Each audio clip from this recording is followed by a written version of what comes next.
பாதுகாப்பேன் என்றதாலே ஸ்தோத்திரம். பயப்படாதே வலக்கரத்தாலே பாதுகாப்பேன் என்றதாலே ஸ்தோத்திரம். பாசம் என் மேல் நீர் வைத்ததினால் பறிக்க இயலாதவரும் என்னை. பாசம் என் மேல் நீர் வைத்ததினால் பறிக்க இயலாதவரும் என்னை. என்னை மறவா இயேசுநாதா, உந்தன் தயவால் என்னை நடத்தும். என்னை மறவா இயேசுநாதா, உந்தன் தயவால் என்னை நடத்தும். தாய் தன் சேயை மறந்து விட்டாலும் மறவேன் உன்னை என்றதாலே ஸ்தோத்திரம். தாய் தன் சேயை மறந்து விட்டாலும் மறவேன் உன்னை என்றதாலே ஸ்தோத்திரம். வரைந்தீரன்றோ உள்ளங்கையில் வல்லவா எந்தன் புகலிடமே. வரைந்தீரன்றோ உள்ளங்கையில் வல்லவா எந்தன் புகலிடமே. என்னை மறவா இயேசுநாதா, உந்தன் தயவால் என்னை நடத்தும். என்னை மறவா இயேசுநாதா, உந்தன் தயவால் என்னை நடத்தும். தம்முடைய வலது கரத்தில் நம்மை வரைந்து வைத்திருக்கிற தேவன் அவர். கடந்த வாரம் முழுவதும் நம்மை பாதுகாத்து கொண்டவர். தாயும் தகப்பனும் மறந்தாலும் நான் உன்னை மறவேன் என்று சொன்ன தேவனாய கர்த்தர். அப்படிப்பட்ட தேவனாய கர்த்தரை இந்த காலை வேளையில் முழு இருதயத்தோடு முழு ஆத்மாவோடு அவரை தொழுது கொள்ள நாம் எல்லாரும் வந்திருக்கிறோம். இந்த காலை வேளையிலும் தேவனாய கர்த்தர் தாமே நாம் நினைத்திருக்கிற ஆசரிக்கிற அத்தனை முறைமைகளை கர்த்தர் ஆசீர்வதிக்கட்டும். பாடல் வேலையாகட்டும், ஆராதனை வேலையாகட்டும், ஜெப வேலையாகட்டும், காணிக்கை வேலையாகட்டும், செய்தி வேலையாகட்டும், சங்கீத தியான வேலையாகட்டும், எல்லாவற்றையும் தேவனுடைய கரங்களில் ஒப்பு கொடுத்து நாம் ஜெபிக்க போகிறோம். கர்த்தர் தாமே ஊழியர்காரர் எல்லாரையும் தம்முடைய ஆவியினால் நிரப்பி பலப்படுத்தி ஏற்ற வார்த்தைகளை நமக்கு தந்து இந்த நாளில் கர்த்தருடைய நாமத்தை நம்ம எல்லாரும் இணைந்து மகிமைப்படுத்த கர்த்தர் நமக்கு கிருபை செய்யட்டும். தேவன் தாமே இந்த ஆராதனை ஆசீர்வதிக்கும்படியாக நம்ம எல்லாரும் இணைந்து ஜெபிப்போமா? எல்லாரும் ஜெபிங்க.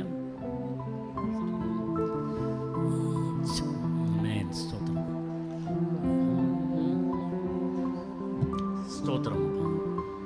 நன்றியோடு ஸ்தோத்தரிக்கிறோம் ஆண்டவரே.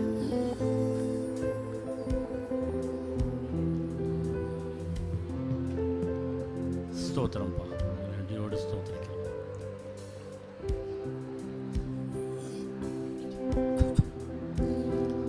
கிருபை நிறைந்தங்கள் அன்பின் பரலோக பிதாவே, உம்மை நன்றியோடு நாங்கள் ஸ்தோத்தரிக்கிறோம்.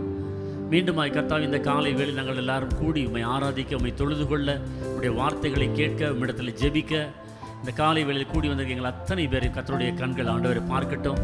எங்கள் எல்லாரையும் உடைய ஆவியானவர் பலப்படுத்தட்டும். ஏற்ற வார்த்தைகள் நாங்கள் கேட்டு எங்களுக்கு உதவி செய்யட்டும். ஏற்ற வார்த்தைகளை சொல்லி நாங்கள் ஆராதிக்க, ஜெபிக்க, துதிக்க எங்களுக்கு கிருபை செய்யட்டும். தேவனுடைய கிருபை இந்த காலை வேளையில் வருகிற ஜனங்கள் அத்தனை பேரோடு கூட இருப்பதாக இந்த நாளில் கர்த்தர் தாமே அந்த ஆராதனைக்கு தடையாக இருக்க எல்லாவற்றையும் எடுத்து போடும்படியாக ஜெபிக்கிறோம். பலவீனங்கள், சோர்வுகள், வியாதிகள் எல்லாவற்றையும் கர்த்தர் தாமே நீக்கி போடும்படியாக நாங்கள் ஜெபிக்கிறோம். தேவன் தாமே ஆராதனையுடைய ஒவ்வொரு முறைமைகளையும் கர்த்தர் ஆசீர்வதித்தாங்க. இதனால் ஒவ்வொரு ஊழியங்களிலும் தேவனுடைய நாம் மட்டுமே மகிமைப்படட்டும். ஆண்டவரே, நாங்கள் எல்லாரும் எங்களை உங்களுடைய கரங்களை தருகிறோம். ஆசீர்வதியும், வழிநடத்தும். மீட்பர் இயேசுவின் நாமத்திலே மன்றாடுகிறோம் பிதாவே.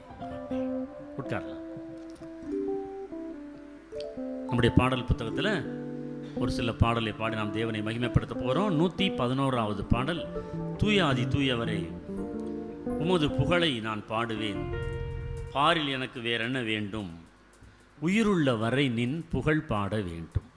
111வது பாடல் நாம் எல்லாரும் இணைந்து நாம் பாட போகிறோம். எல்லாரும் கரங்களை தட்டி பாடுவோம்.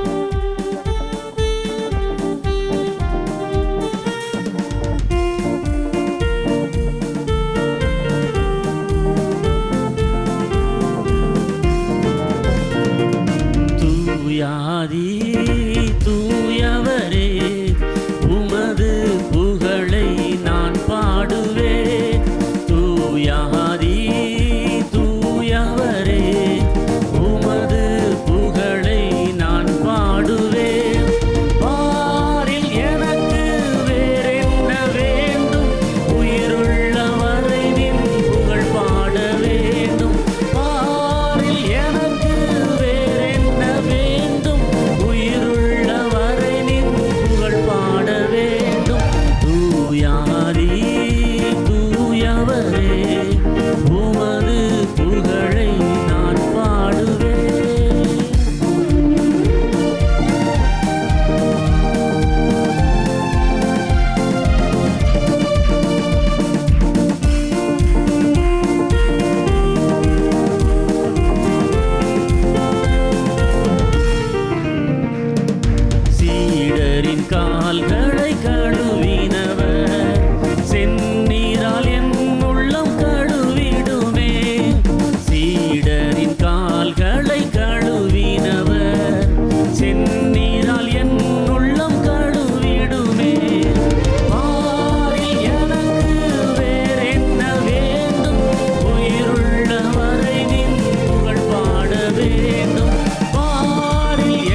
1வது பாடல். உம்மால் ஆகாத காரியம் ஒன்றுமில்லை, சொல்லி முடியாத அற்புதம் செய்கிறவர் நீர், எனக்கு குறித்ததை நிறைவேற்றி முடிக்கிறவர் நீர், வறண்ட நிலத்தை நீரூற்றாய் மாற்றுகிறவரும் கர்த்தர், கர்த்தரால் ஆகாத காரியம் ஒன்றுமில்லை. நம்ம எல்லாம் இணைந்து பாடுவோம். 41வது பாடல்.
242வது பாடல்.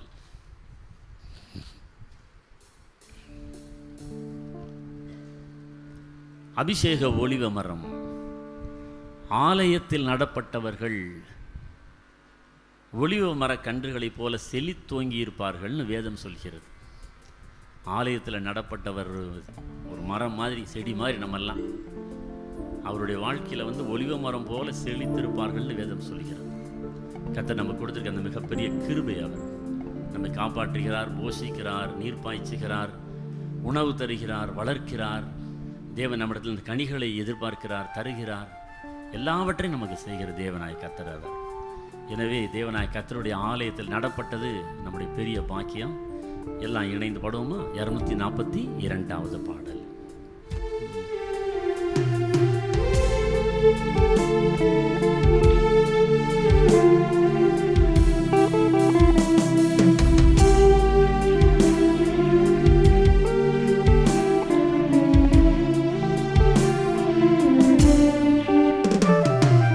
அபிஷேக ஒலிவ மரம், ஆலயத்தில் நடப்பட்டவன், சமூகத்தில் வாழ்கின்றவன், அன்பையே நம்புபவன். நான் அபிஷேக ஒலிவ மரம், ஆலயத்தில் நடப்பட்டவன், சமூகத்தில் வாழ்கின்றவன், அன்பையே நம்புபவன். வசனம் தான் பசியாற்றும் உணவு, பிரசன்னம் தான் தாகம் தீர்க்கும் தண்ணீர். வசனம் தான் பசியாற்றும் உணவு, பிரசன்னம் தான் தாகம் தீர்க்கும் தண்ணீர். நீரே என் வெளிச்சமும் மீட்புமானே, நீரே என் ஜீவனின் பலனானே. நீரே என் வெளிச்சமும் மீட்புமானே, நீரே என் ஜீவனின் பலனானே. நானும் அபிஷேக ஒலிவ மரம், ஆலயத்தில் நடப்பட்டவன், சமூகத்தில் வாழ்கின்றவன், அன்பையே நம்புபவன்.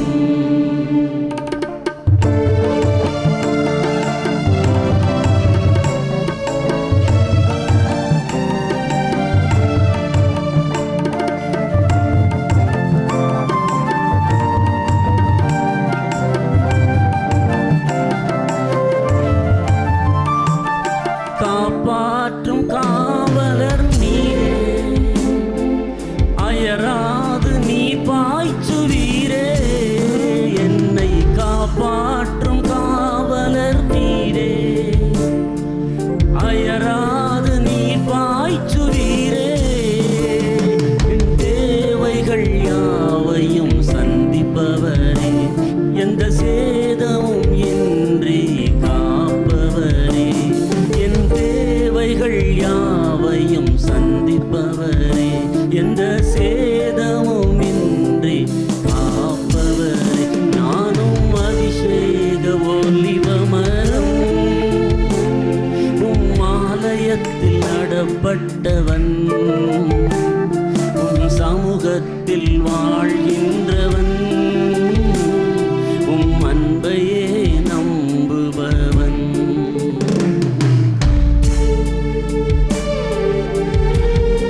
மாலயத்தில் நடப்பட்டவன், உம் சமூகத்தில் வாழ்கின்றவன், உம் அன்பையே நம்புபவன்.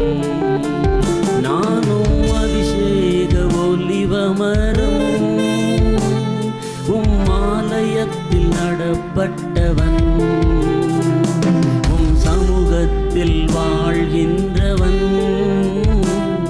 உம் அன்பையே நம்புபவன். அல்லேலூயா. கடைசியாக 144வது பாடல்.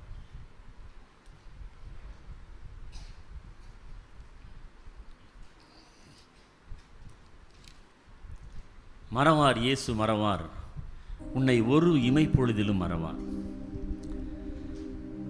மனிதனின் அன்பு நிலைமாறுகின்றது, மறந்து விடுவார்கள், உற்றார்கள் மறந்து விடுவார்கள், உறவினர்கள் மறந்து விடுவார்கள், பெற்ற தாயும் தகப்பனும் கூட மறந்து விடுவார்கள்.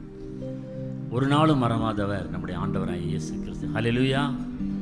இந்த காலையில் நம்ம இணைந்து பாட போகிறோம் 144வது பாடல். மறவார் இயேசு மறவார், உன்னை ஒரு இமைப்பொழுதிலும் மறவார்.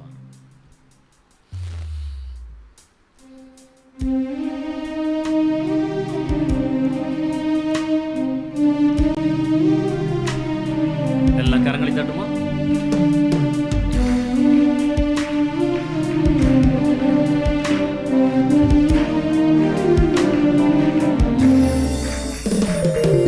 மறவார் இயேசு மறவார், உன்னை ஒரு இமை பொழுதிலும் மறவார்.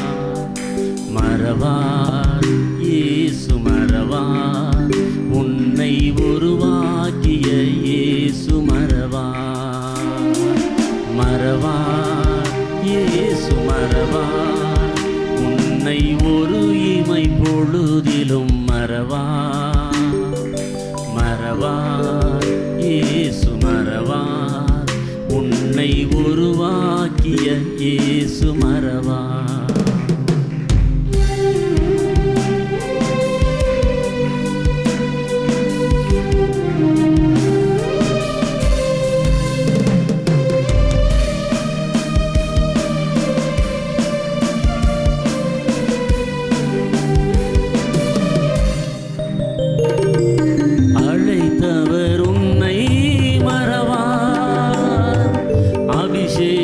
செய்தவர் மறவார், அழைத்தவர் உன்னை மறவார், அபிஷேகம் செய்தவர் மறவார்.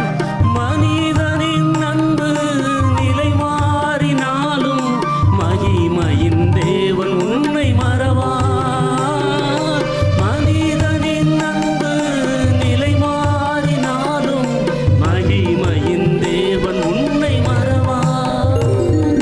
மகிமையின் தேவன் உன்னை மறவார். மறவார் இயேசு மறவார், உன்னை ஒரு இமை பொழுதிலும் மறவார். மறவார் இயேசு மறவார், உன்னை உருவாக்கிய சுமறவார்.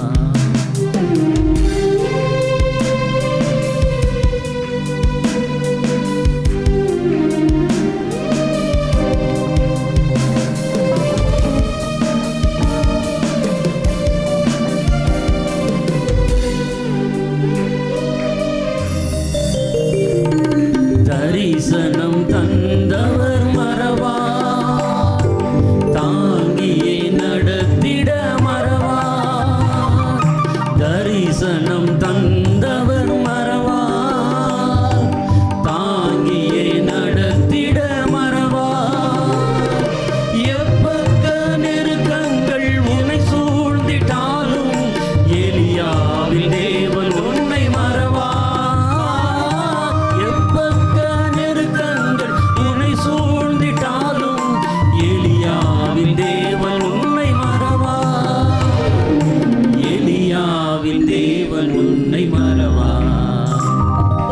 மறவார் இயேசு மறவார், உன்னை ஒரு இமை பொழுதிலும் மறவார்.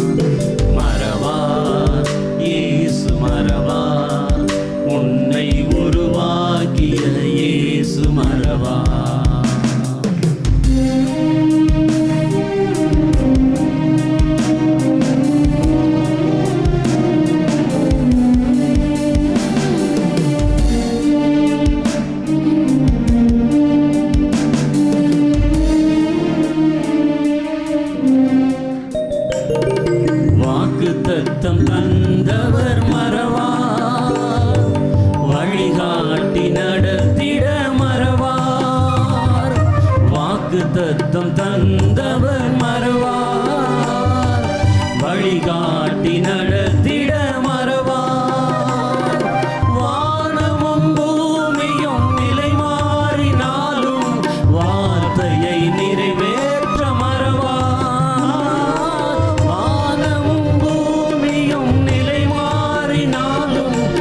இது சங்கீத தியான வேளை. நம்ம எல்லாம் எழுந்திருப்போம். சங்கீதம் 91வது சங்கீதத்தை நம்ம எல்லாரும் மாறி மாறி நாம் வாசிக்க போகின்றோம்.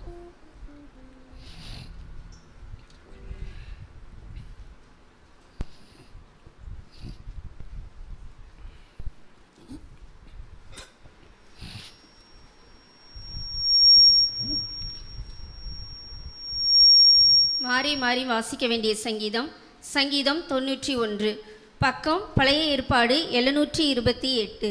சங்கீதம் 91. உன்னதமானவரின் மறைவில் இருக்கிறவன் சர்வ வல்லவருடைய நிழலில் தங்குவான். நீர் என் கோட்டை, நான் நம்பி இருக்கிறவர் என்று சொல்லுவேன். அவர் உன்னை வேடனுடைய கண்ணிக்கும் பாழாக்கும் கொள்ளை நோய்க்கும் தப்புவிப்பார். அவர் தமது சிறகுகளாலே உன்னை மூடுவார். அவர் செட்டைகளின் கீழே அடைக்கலம் புகுவார். அவருடைய சத்தியம் உனக்கு பரிசையும் கேடகமாகும். இரவில் உண்டாகும் பயங்கரத்துக்கும் பகலில் பறக்கும் அம்புக்கும் இருளில் நடமாடும் கொள்ளை நோய்க்கும் மத்தியானத்தில் பாழாக்கும் சங்காரத்துக்கும் பயப்படாதிருப்பார். உன் பக்கத்தில் 1000 பேரும் உன் வலது புறத்தில் 10,000 பேரும் விழுந்தாலும் அது உன்னை அணுகாது. உன் கண்களால் மாத்திரம் நீ அதை பார்த்து துன்மார்க்கருக்கு வரும் பலனை காண்பாய். எனக்கு அடைக்கலமாய் இருக்கிற உன்னதமான கர்த்தரை உனக்கு தாபரமாக கொண்டாய். பொல்லாப்பு உனக்கு நேரிடாது, வாதை உன் கூடாரத்தை அணுகாது.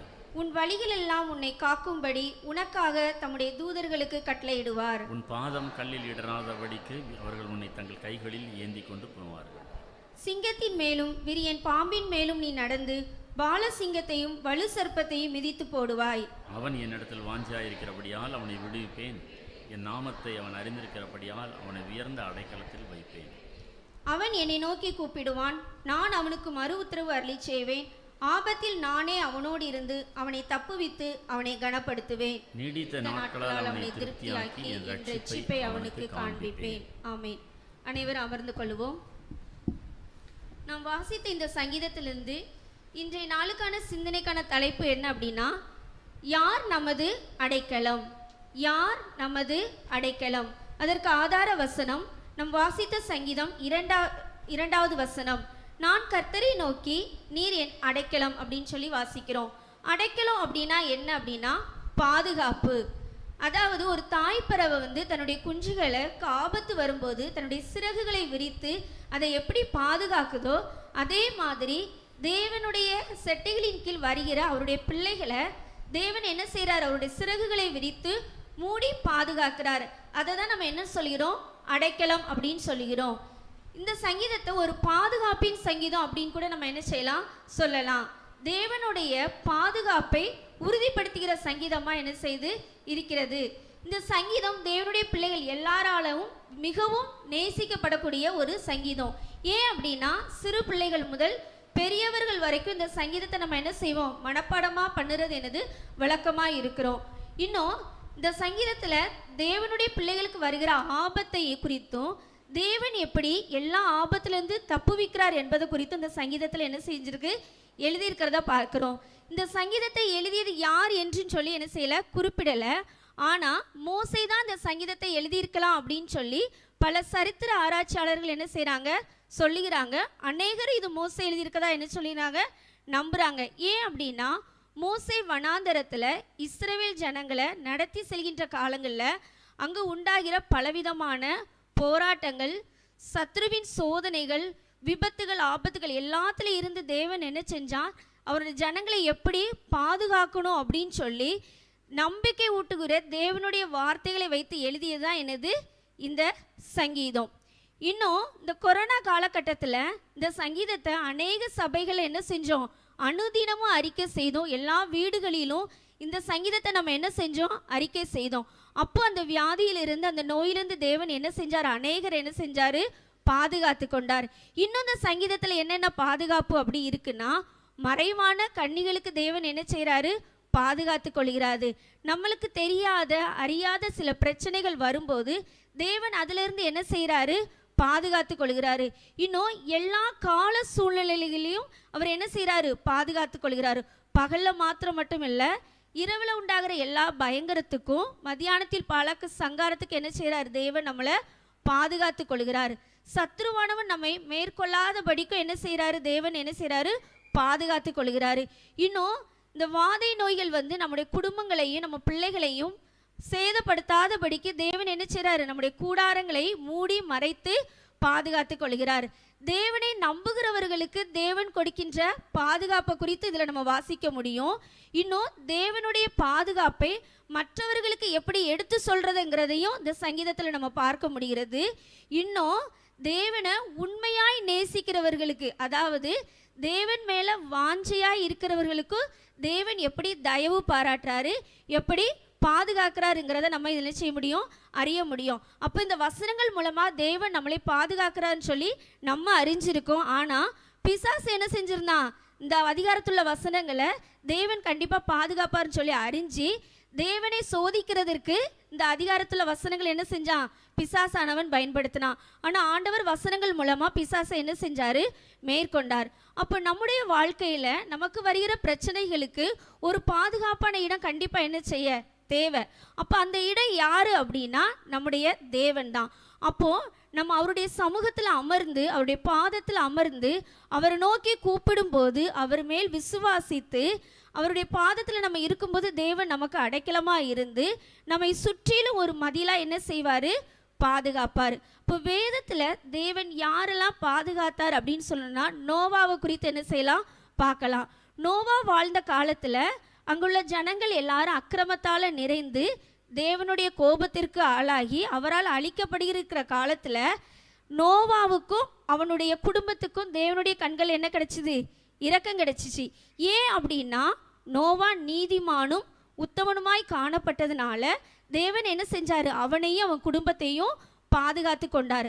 அந்த உலகத்துள்ள பாவ கரைகளால் நோவா என்ன செய்யல? தன்னை கரைப்படுத்தாமல் தேவனையே என்ன செஞ்சார்? அடைக்கலமா இருந்ததுனால ஒரு பேழையை உருவாக்கி செய்து ஆண்டவர் என்ன செஞ்சார்? முழு குடும்பத்தையும் நோவாவையும் என்ன செஞ்சாரு? பாதுகாத்து கொண்டு அடைக்கலமாய் வைத்தார். அந்த சந்ததி மூலமா ஒரு புதிய உலகத்தை ஆண்டவர் என்ன செஞ்சாரு? உருவாக்க செய்தார். இன்னும் யாரை குறித்து பார்க்கலாம் அப்படின்னா ரூத்தை குறித்து நம்ம என்ன செய்யலாம்? பார்க்கலாம். ரூத் ஒரு வேறு தேசத்தை சேர்ந்தவள். ஆனால் கொஞ்ச காலத்தில் அவளுடைய கணவன் இறந்தப்போ அவளுடைய பாதுகாப்பு எதிர்காலம் எப்படி இருக்கும் அப்படின்னு சொல்லி ஒரு பெரிய கேள்விக்குறியாக இருந்துச்சு. ஆனால் அவள் என்ன பண்ணனா அப்படின்னா தன்னுடைய மாமியாரின் தெய்வத்தையே தன்னுடைய தெய்வமாக என்ன செஞ்சா? ஏற்றுக்கொண்டா. அதாவது உம்முடைய ஜனம்தான் என்னுடைய ஜனம், உம்முடைய தெய்வம் என்னுடைய தெய்வம் சொல்லி அந்த இடத்துல உறுதியான தீர்மானம் என்ன செஞ்சார்? எடுத்தாள். அவருடைய சொந்த தேசம், அவருடைய உறவினர்கள் எல்லாத்தையும் விட்டுட்டு எல்லா தடைகளையும் தாண்டி உண்மையான ஆண்டவரை ஏற்றுக்கொள்றதில் அவள் என்ன செஞ்சா? உறுதி உள்ள மனதுள்ளவளாய் காணப்பட்டா. அப்படி இருக்கும்போது ரூத்துக்கு ஆண்டவர் என்ன செஞ்சார்? ஒரு பாதுகாப்பையும் கொடுத்தார். ஒரு புதிய வாழ்க்கை போவாசின் மூலமாக ஆண்டவர் என்ன செஞ்சார்? கொடுத்தார். அப்போ நம்முடைய வாழ்க்கையிலையும் நோவா இருந்த மாதிரி நம்ம உண்மையாய் நீதியாய் காணப்படும் போது நமக்கு வருகிற பிரச்சனையிலிருந்து ஆண்டவர் என்ன செய்வார்? பாதுகாத்து கொள்ளுவார். ரூத்து மாதிரி நம்ம உண்மையான ஆண்டவர் இயேசுதான் அப்படின்னு சொல்லி நம்ம என்ன செய்யணும்? அறிந்து கொள்ளணும். நம்ம பழைய தெய்வங்களை விட்டு நம்ம என்ன செஞ்சிருப்போம்? ஆண்டவரை ஏற்றுக்கொண்டிருப்போம். சில பாடுகள் கஷ்டங்கள் வரும்போது என்ன செஞ்சிருவோம்? இந்த தெய்வத்தை ஏற்றுக்கொண்டு நான் என்ன பண்ணினேன், நான் பழைய தெய்வத்துக்கே போறேன்னு சொல்லி அநேகர் என்ன செஞ்சிருவாங்க? பின்வாங்கி போயிடுவாங்க. அப்படி அங்கே ஒரு கால் இங்கே ஒரு கால் என்ன செய்யக்கூடாது? வைக்கக்கூடாது. உண்மையான தெய்வம் யார் என்று அறிந்த நாம் ஆண்டவரையே நம்ம என்ன செய்யணும்? அவருடைய பாதத்தில் அமர்ந்து அவருடைய வழியிலே நம்ம என்ன செய்யணும்? நடக்கணும். என்ன பிரச்சனை வந்தாலும் என்ன பாதிப்பு வந்தாலும் ஆண்டவரை நம்ம என்ன செய்வார்? பாதுகாத்து வேலியடைத்து கொள்ளுவார். அப்போ நம்முடைய வாழ்க்கை முழுவதற்கு யார் தான் அடைக்கலம்? தேவன் ஒருவர் மாத்திரம்தான் நமக்கு அடைக்கலம். அப்படி நம்ம வாழ்க்கையில் பல பிரச்சனைகள் என்ன காரியங்கள் நடந்தாலும் சில காரியங்கள் என்ன செய்யலாம்? எதிர்மறையாக கூட இருக்கலாம். ஆனால் ஆண்டவர் நம்மளை என்ன செய்ய மாட்டார்? ஒரு நாளும் கைவிடவே மாட்டார். நம்மளை ஒரு அடைக்கல பட்டணத்திற்குள்ள வச்சு ஆண்டவர் என்ன செய்வார்?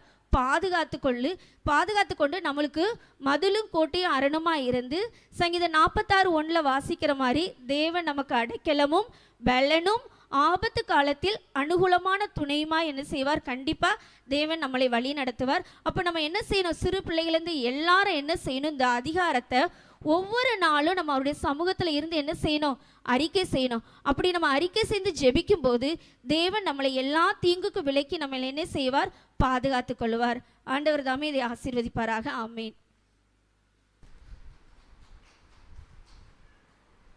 Price the Lord. ஹல்லேலூயா.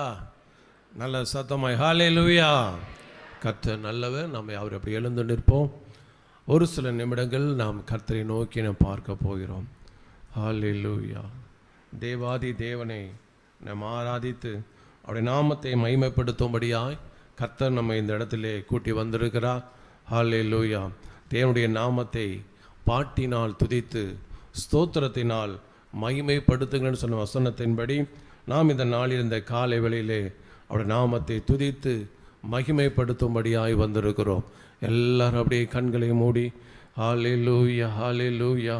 முதலாவது நம் கர்த்தரை நாம் துதித்து மகிமைப்படுத்தும்படியாக ஆண்டவர் நமக்கு செய்த எல்லா இரக்கங்களுக்காக, அவர் நமக்கு பாராட்டின எல்லா தயவுகளுக்காக நம் கர்த்தரை உள்ளத்தின் ஆழத்திலிருந்து நன்றி பலி ஸ்தோத்திர பலி செலுத்த வேண்டும். தாவீது சொல்லும்போது சொல்லுகிறார், நம்முடைய பலனாகிய கர்த்தாவே கம்பீரமாய் பாடுகள் என்று சொல்லி ஹல்லேலூயா மகிழ்ச்சியோடு கர்த்தருக்கு ஆராதனை செய்து ஆனந்த சத்தத்தோடு அவர் சந்நிதியின் முன் வாருங்கள் என்று வேதம் சொல்கிறது. ஹல்லேலூயா.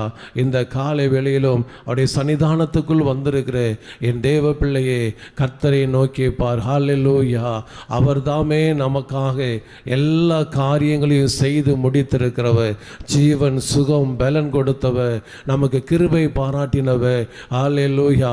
நான் படுத்து நித்திரை செய்தேன், விழித்து கொண்டேன், கர்த்தர் என்னை தாங்குகிறார். கர்த்தர் நம்ம ஒவ்வொருவரையும் ஹல்லேலூயா இந்த புதிய நாளிலே தாங்கி பலப்படுத்தி வந்திருக்கிறார். ஒவ்வொரு நிமிஷமும் நமக்கு கர்த்தர் போதுமானவராய் இருந்திருக்கிறார்.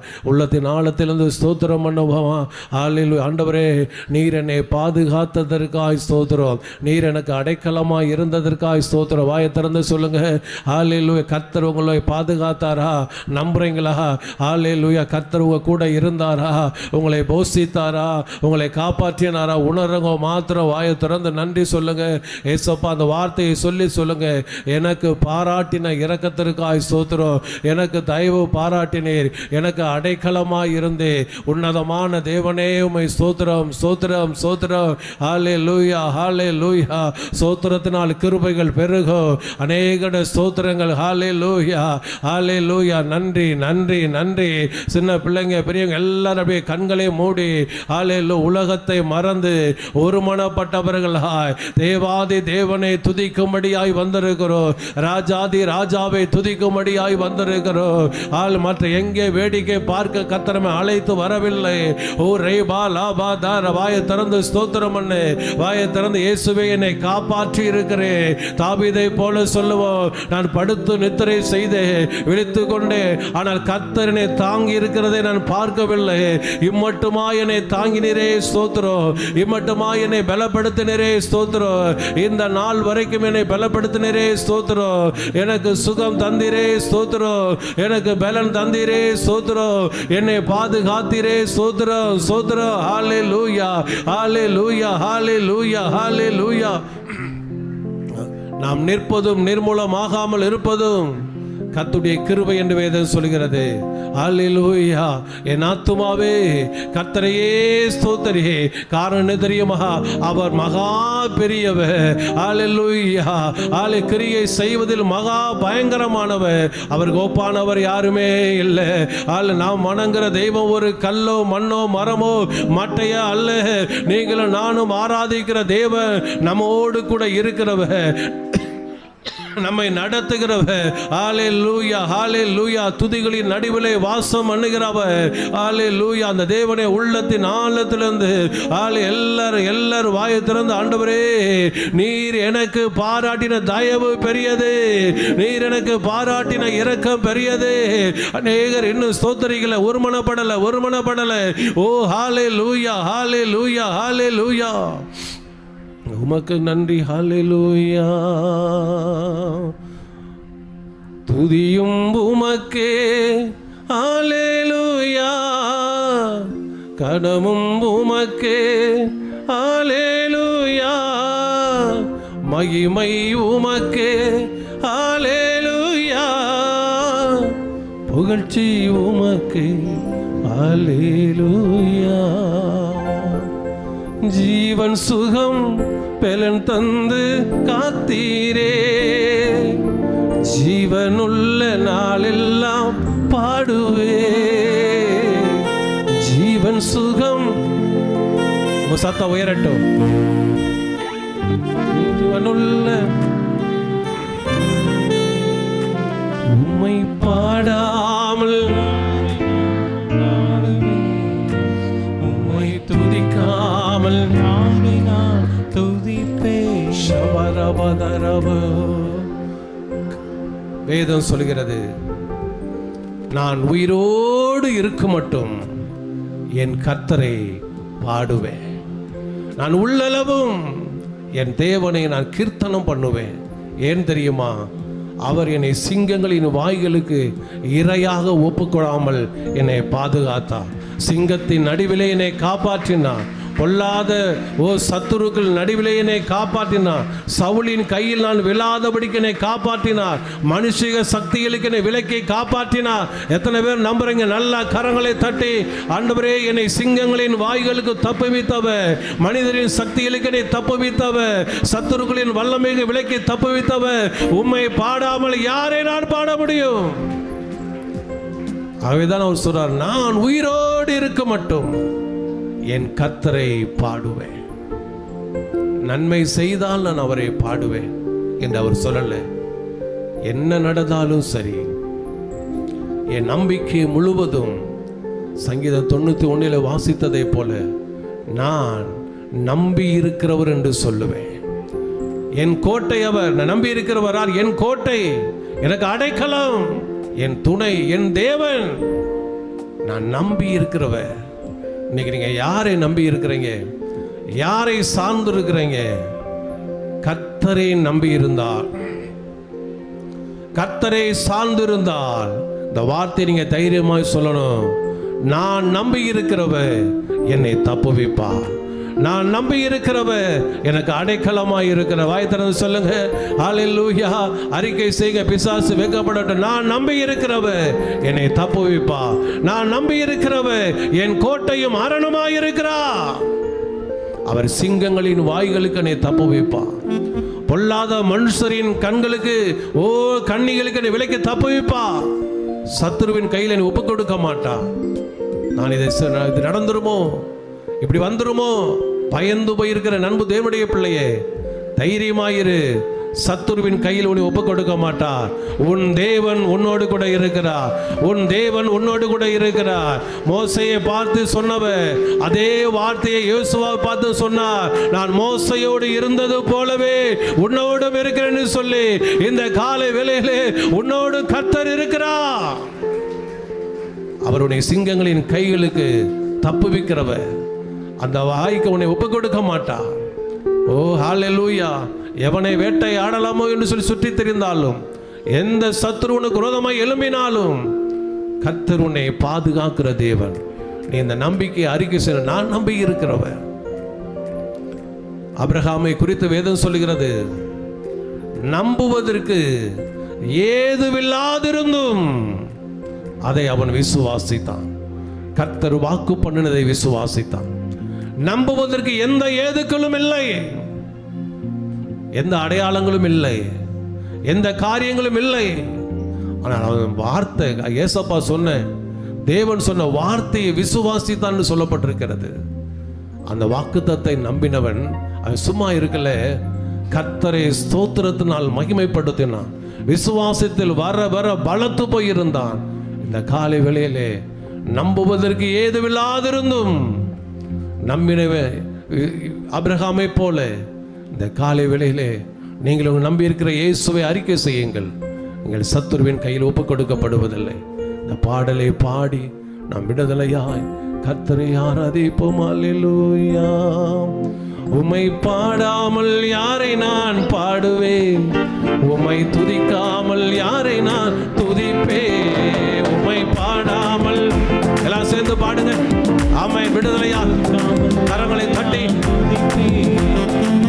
துதியும் உமக்கே அல்லேலூயா, கனமும் உமக்கே அல்லேலூயா, மகிமை உமக்கே அல்லேலூயா, புகழ்ச்சி உமக்கே அல்லேலூயா. வேண்டும் உம்மை பாடாமல்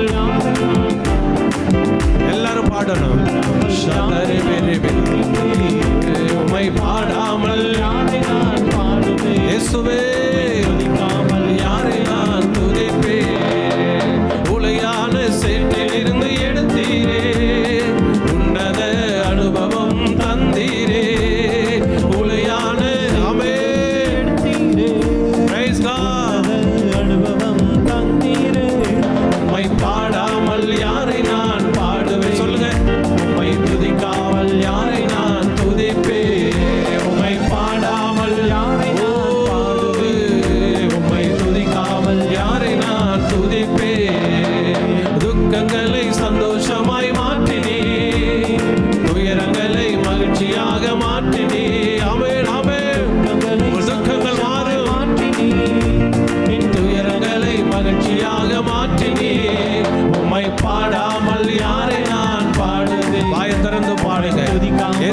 சொல்லுங்க.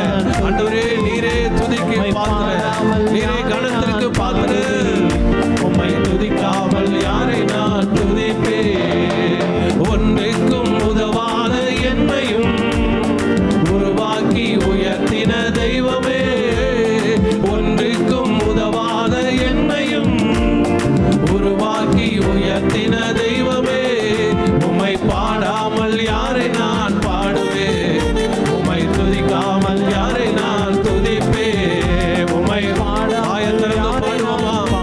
இயேசு நம் நம்பிக்கை, இயேசு நம் நம்பிக்கை, இயேசு நம் நம்பிக்கை. பாடாமல் யாரை நான் பாடுவேன்? உம்மை துதிக்காமல் யாரை நான் துதிப்பேன்? ஜீவன் சுகம் தந்து காத்தீரே, ஜீவனுள்ள நாளெல்லாம் பாடுவே. ஆமென்.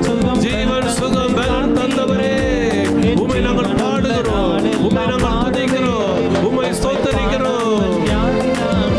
சொல்லுங்க. உம்மை துதிக்காமல் யாரை நான் துதிப்பேன்? உம்மை பாடாமல் விடுதலையாய் விடுதலையாய் துதியும் உமக்கே நான் துதிப்பேன். துதியும் உமக்கே, கனமும் உமக்கே, அல்லேலூயா. மகிமை உமக்கே, அல்லேலூயா. புகழ்ச்சி உமக்கே, அல்லேலூயா. உம்மை பாடாமல் வாயை திறந்து சொல்லுங்க. இயேசுவே, நீரே துதிக்கு பாத்திரர், என் துக்கங்களை மாற்றுகிறவர், என் வருத்தங்களை மாற்றுகிறவர், என் வேதனைகளை மாற்றுகிறவர். ஓ சுகம் தந்தவரே, சுகம் தந்தவரே, சுகம் தந்தவரே. ரேபா லாபா லாபா தரபா, ரேபா லாபா லாபா துரபா ரியா தரபா. ஹalleluya, ஹalleluya, ஹalleluya, ஹalleluya, ஹalleluya, ஹalleluya. வாயை திறந்து பாடுவே. உம்மை துதிக்காமல் யாரை நான் துதிப்பேன்? துக்கங்களை சந்தோஷமாய் மாற்றினே, துயரங்களை மகிழ்ச்சியாக மாற்றினே. என் துக்கங்களை சந்தோஷமாய் இயேசு மாற்றுவார். மாறுதலை தருகிறவர், மாற்றங்களை உருவாக்குகிறவர், மாற்றங்களை உருவாக்குகிறவர். உன் தேவன் உன்னோடு கூட இருக்கிறார். பயப்படாதே. ஓ வாயை திறந்து கர்த்தரை மகிமைப்படுத்து. அல்லேலூயா. உம்மை துதிக்காமல் யாரை நான் துதிப்பேன்? துதியும் உமக்கே, அல்லேலூயா. கனமும் உமக்கே, அல்லேலூயா. மகிமை உமக்கே, புகழ்ச்சி உமக்கே, அல்லேலூயா. ஒன்றுக்கும் உதவாத என்னையும் உருவாக்கி உயர்த்தின. என்னைக்காவது யோசிச்சிருக்கிறீங்களா? ஆண்டவர் நம்மை இம்மட்டுமாய் ரட்சித்து நம்மை கழுவி ஒரு ஊழியக்காரனாய் அல்லது கர்த்தருடைய சபையிலே நாட்டப்பட்ட ஒரு விசுவாசியாய் நம்மை கர்த்தர் மாற்றி இருக்கிறாரே. ஒன்றுக்கு உதவாத நம்மை அவர் தமது கிருபையினாலே உங்களையும் என்னையும் மீட்டெடுத்திருக்கிறார். அந்த நல்ல தேவனே, அல்லேலூயா. ஒன்றுக்கும் உதவாத என்னையும் உருவாக்கி தெய்வமே. நம்புறவங்க மாத்திரம் சத்தமா ஒன்றுக்கும் உருவாக்கி உம்மை பாடாமல்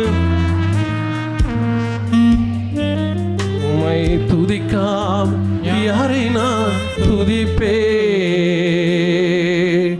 அல்லேலூயா, அல்லேலூயா, அல்லேலூயா, அல்லேலூயா. சொல்லுங்க. நல்ல கையை அசைத்து முடிந்தால் 2 கையை உயர்த்தி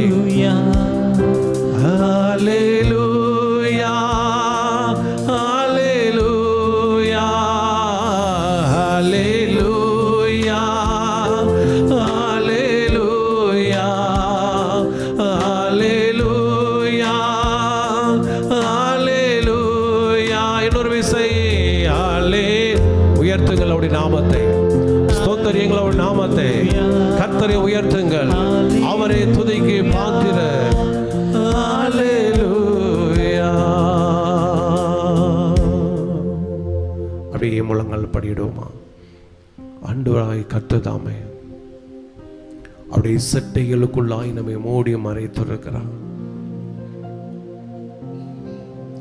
தாவீது சொல்வதை போல இந்த காலை வேளையிலே மீண்டும் மீண்டுமாய் ஆவியான உணர்த்துற ஒரு காரியம், நீ பயந்திருக்கிற இந்த காரியத்திலே சத்துருவின் கையில் ஒப்பு கொடுக்கப்படுவதில்லை. நீ பயந்து போய் இருக்கிற அந்த காரியம் உனக்கு நடக்காது. நடப்பதை போல உன்னை ஒருவேளை பயமுறுத்தினாலும் தைரியமாயிரு. நீ நம்பி இருக்கிறவ உன்னதமானவ. நீ நம்பி இருக்கிறவ சிங்கங்களின் வாய்களுக்கு உன்னை தப்புவிக்கிறவ. அவர் மாறாதவ. இந்த வார்த்தை யாருக்கு ஆண்டவராய் கர்த்தர் கொடுக்கிற வார்த்தை என்ன தெரியுமா? நீ நம்பி இருக்கிறவ யார் தெரியுமா? உன்னதமானவ. அவரையே ஆராதிக்கிற நீ பயந்திருக்கிற சத்துருவின் கையில் ஒப்பு கொடுக்கப்படுவதில்லை. நீ பயந்து போயிருக்கிற காரியம் உனக்கு வராது, நடக்காது. கர்த்தர் உனக்கு அடைக்கலமாய், கர்த்தர் உனக்கு கோட்டையாய் துருகமாய், நான் நம்பி இருக்கிறவன் சொல்வதை போல தைரியமாகிற. ஹல்லேலூயா. ஆண்டவராய கர்த்தர் உன்னோடு கூட இருக்கிறார். ஹல்லேலூயா. உன்னை கரம் பிடித்து நடத்துகிறவர் அவர்தான். உன்னை கரம் பிடித்து நடத்துகிற தெய்வம் அவர்தான். அவர் மாறாதவர், அவர் மகிமையானவர். ஹல்லேலூயா. ஹல்லேலூயா. ஹல்லேலூயா. ஹல்லேலூயா. ஷபலபரவதியா. இன்னொரு விஷயம். ஹல்லேலூயா. ஹல்லேலூயா. ஆமென். ஹல்லேலூயா.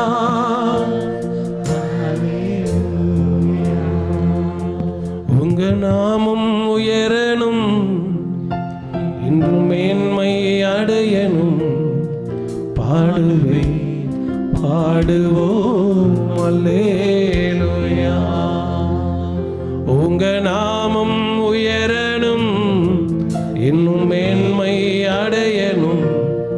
பாடுவே பாடுவோம் அல்லேலூயா. அல்லேலூயா. அல்லேலூயா.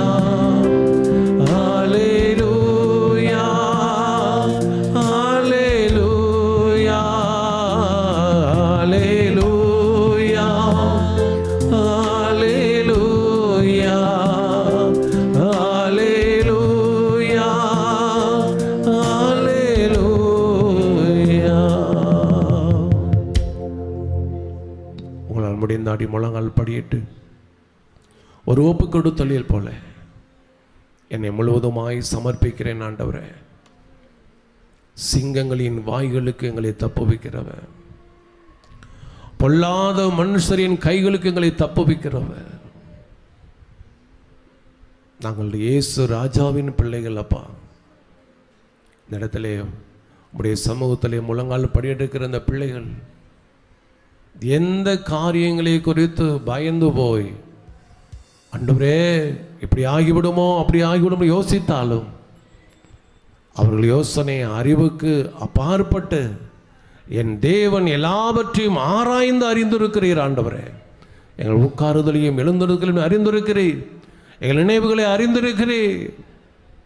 உடைய பிள்ளைகளுக்கு ஒரு சேதங்களும் அணுகாதபடிக்கு நீர் கரத்தை பிடித்து நீ கூடவே இருக்கிறேன் என்பதை அவளுக்கு உணர்த்தி தைரியப்படுத்தும் ஆண்டவரே, தைரியப்படுத்தும் ஆண்டவரே. கர்த்தர் பிள்ளைகளின் காரியங்களை நீர் பொறுப்படுத்திக் கொள்வீராக. உம்முடைய ஆராதிக்கிற பொழுதெல்லாம் உடைய பரிசுத்த பிரசன்னத்தை நாங்கள் மூடியிருப்பதற்காக ஸ்தோத்திரம். தேவ பிரசன்னத்தின் மகிமைகளை மூடியிருப்பதற்காக ஸ்தோத்திரம். உடைய மகிமை நிறைந்த பிரசன்னத்திற்குள் உடைய பிள்ளைகளை ஒப்புக் கொடுத்து நாங்கள் ஜெபிக்கிறோம். இயேசுவின் நாமத்தில் ஜெபிக்கிறோம் பிதாவே, ஆமென்.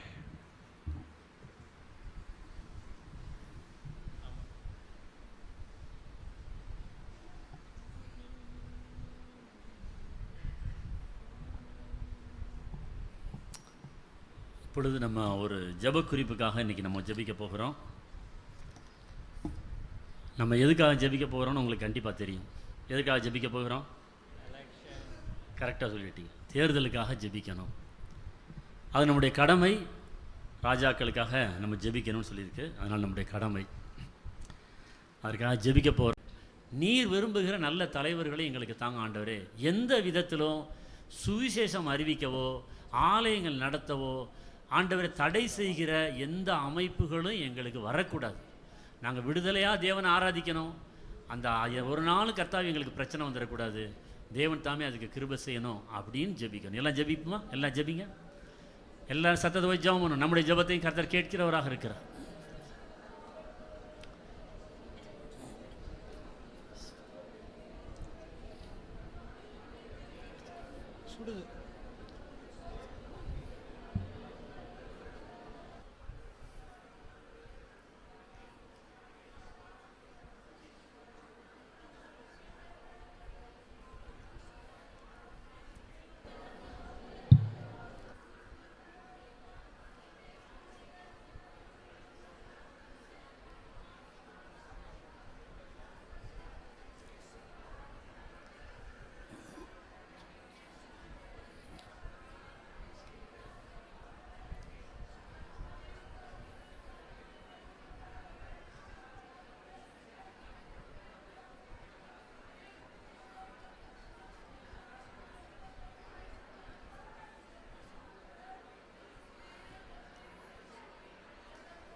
கிருபை நிறைந்த எங்கள் அன்பின் பரலோக பிதாவே, நன்றியோடு நாங்கள் ஸ்தோத்தரிக்கிறோம்.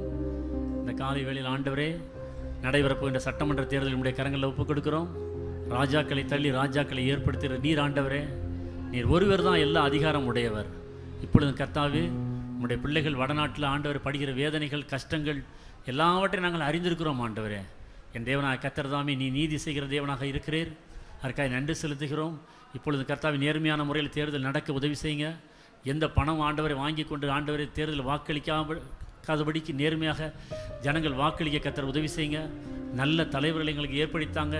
எந்த விதத்திலும் சுவிசேஷத்தை அறிவிப்பதற்கு தடையோ ஆலயங்கள் நடத்துவதற்கு தடையோ இல்லாதபடிக்கு தேவனாய் கர்த்தர் எப்பொழுதும் திறந்த வாசலை எங்களுக்கு தரும்படியாக நாங்கள் ஜெபிக்கிறோம்.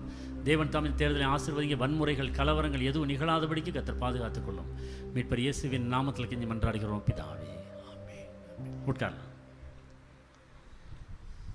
ஒரு சில அறிவிப்புகள். வருகிற வாரத்தில் யாருக்காவது பிறந்த நாள் அல்ல திருமண நாள் இருந்தால் தயவுசெய்து முன்னால் வாருங்கள். உங்களுக்காக நாம் ஜெபிக்கலாம்.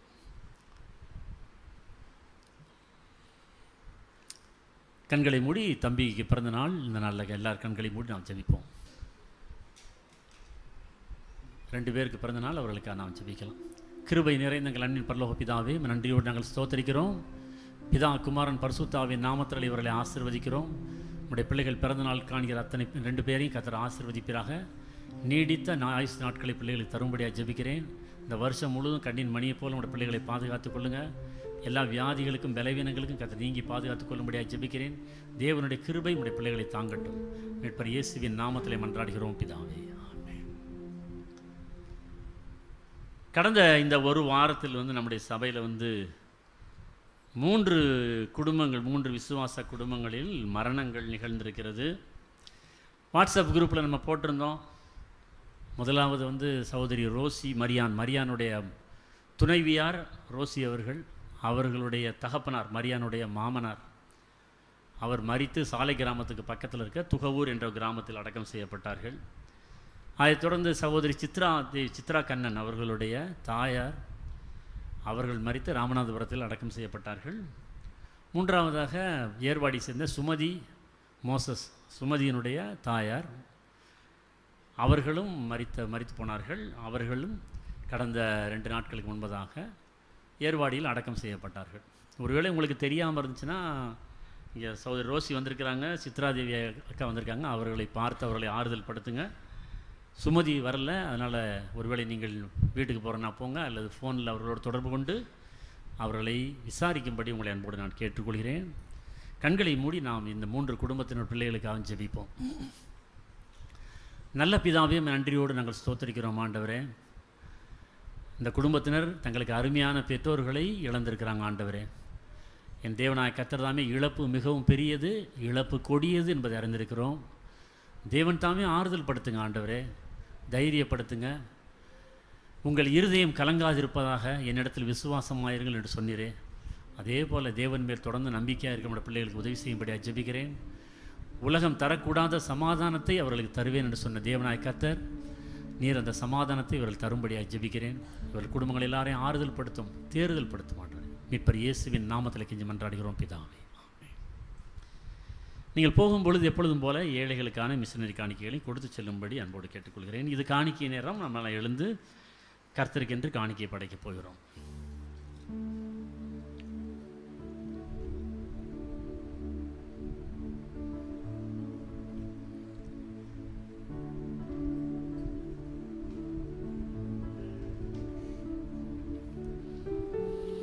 கண்களை மூடி நாம் படைக்கிற காணிக்கைக்காக கர்த்தரை நோக்கி ஜெபிப்போம். நல்ல பிதாவே, நன்றியோடு ஸ்தோத்திரிக்கிறோம் ஆண்டவரே. நாங்கள் படைக்கப் போகிற அந்த காணிக்கை கர்த்தர் தாமே தயவாய் அங்கீகரித்து ஏற்றுக்கொண்டு படைக்கிற ஒவ்வொருவரையும் அவர்கள் குடும்பங்களையும் கர்த்தர் ஆசீர்வதிப்பீராக. இயேசுவின் நாமத்திலே மன்றாடுகிறோம் பிதாவே. ஒரு பாடலை பாடும் பொழுது முன்னால் வந்து காணிக்கையை படைக்கும்படி அன்போடு கேட்டுக்கொள்கிறேன்.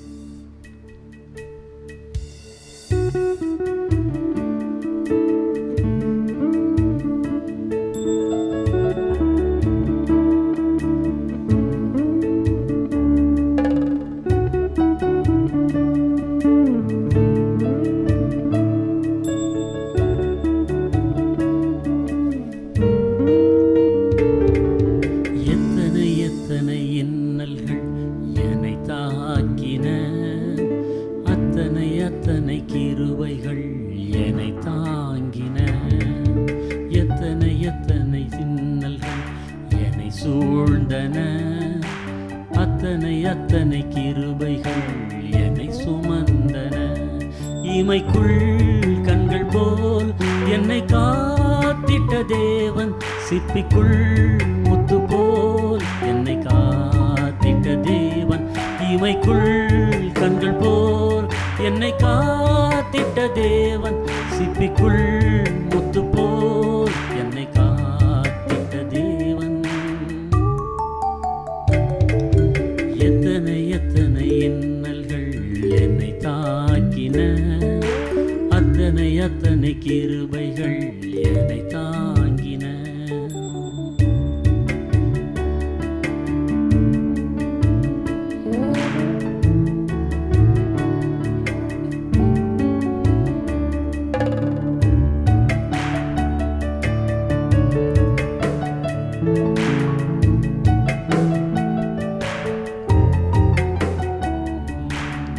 வியாதி என்னும் மின்னல் வந்து என்னை தாக்கிற்று, சோர்வு என்னும் மின்னல் வந்து என்னை தாக்கிற்று.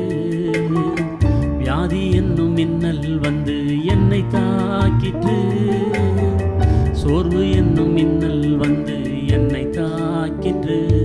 சிறகின் மறைவில் என்னை காத்திட்ட தேவன், கருவில் சிசு போல் என்னை காத்திட்ட தேவன். சிறகின் மறைவில் என்னை காத்திட்ட தேவன், கருவில் சிசு போல் என்னை காத்திட்ட தேவன். எத்தனை இன்னல்கள் என்னை கிருபைகள் என்னை தாங்கின.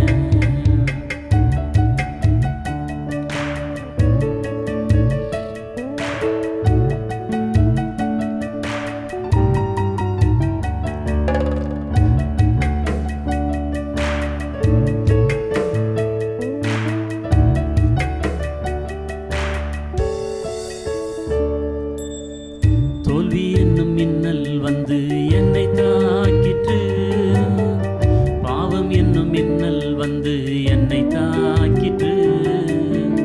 தோல்வி என்னும் மின்னல் வந்து என்னை தாக்கிற்று, பாவம் என்னும் மின்னல் வந்து என்னை தாக்கிற்று.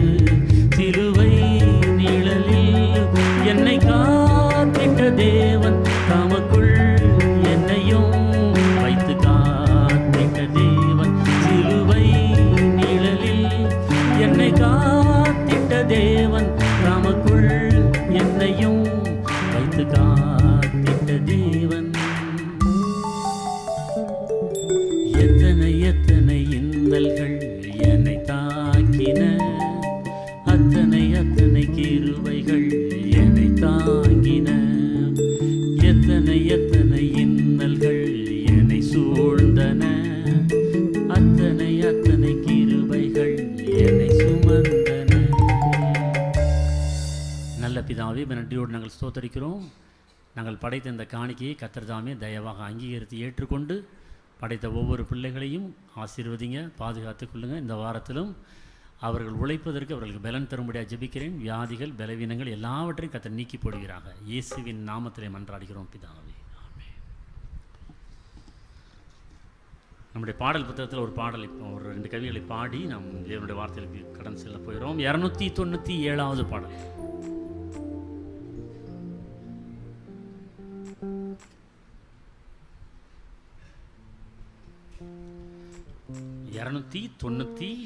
ஏழாவது பாடல்.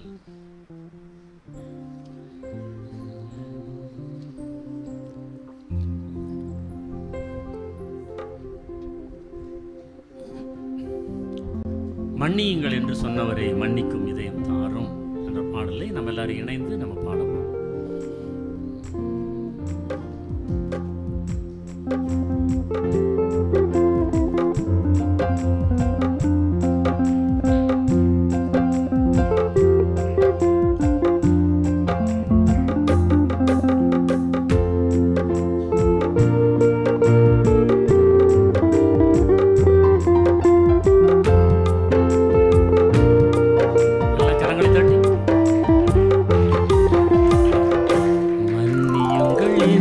சொன்னவரே மன்னிக்கும் இதயம் தாரும், மன்னியுங்கள் என்று சொன்னவரே மன்னிக்கும் இதயம் தாரும், மன்னிக்கும் இதயம் தாரும், மன்னிக்கும் இதயம் தாரும், மன்னிக்கும் இதயம் தாரும், மன்னிக்கும் இதயம் தாரும்.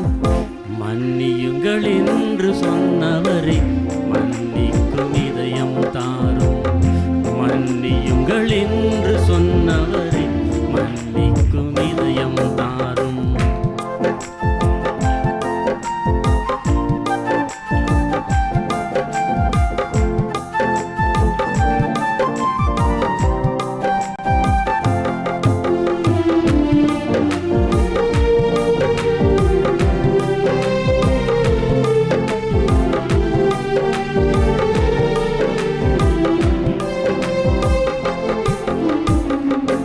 சிலுவையின் அன்பை ஊற்றுமையா, மன்னிக்கும் உள்ளத்தை தாருமையா.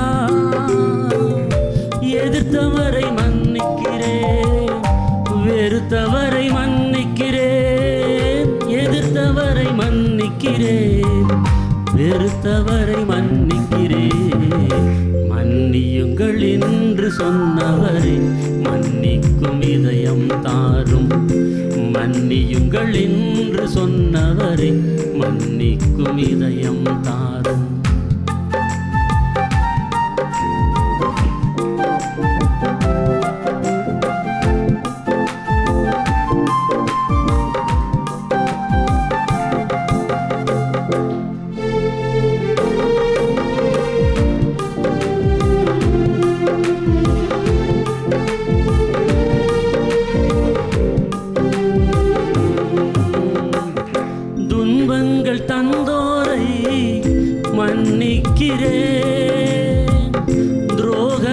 செய்தோரை மன்னிக்கிறேன், சபித்தோரை நேசிக்கிறேன், சத்துருவை நேசிக்கிறேன், சபித்தோரை நேசிக்கிறேன், சத்துருவை நேசிக்கிறேன்.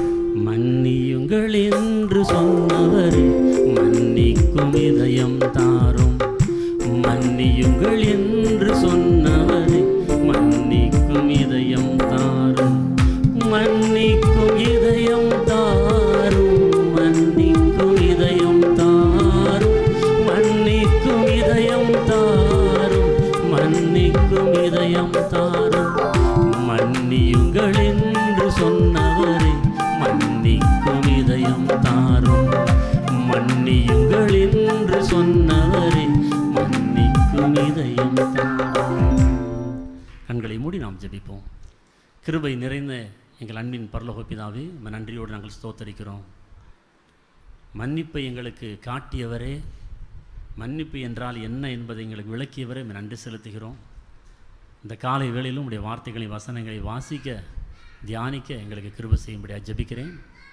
ஆவியானவர் தாமே உடைய திரு சித்தம் போல எங்களை வழி நடத்தும். மீட்பர் இயேசுவின் நாமத்திலே மன்றாடுகிறோம் பிதாவே. கர்த்தருடைய பரிசுத்த நாமத்திற்கு மகிமை உண்டாவதாக.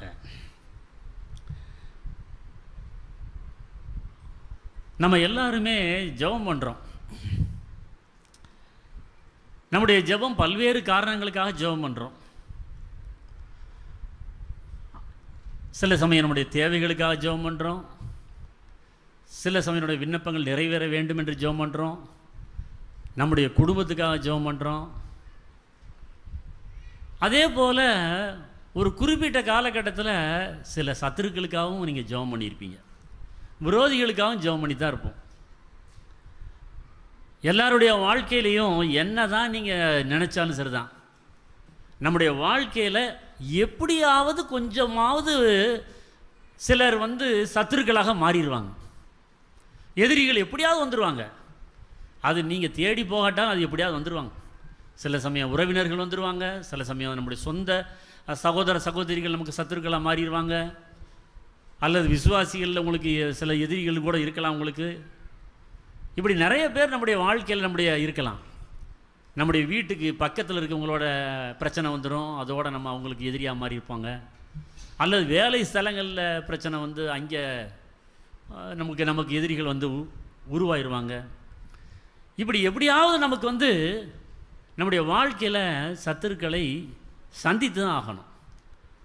சத்துருன்னு கூட சொல்லக்கூடாது, எதிரிகள்னு வச்சுக்கலாமா, அல்லது எதிர்த்து நிற்பவர்கள், அல்லது பிடிக்காதவங்க அப்படி கூட வச்சுக்கலாம். இவர்களை நீங்கள் சந்தித்து தான் ஆகணும். சந்திக்கிறப்ப கண்டிப்பாக நீங்கள் அவர்களுக்காக ஏதோ ஒரு காரியத்துக்காக ஜெபம் பண்ணியிருப்பீங்க, நிச்சயமாக ஜெபம் பண்ணுவீங்க.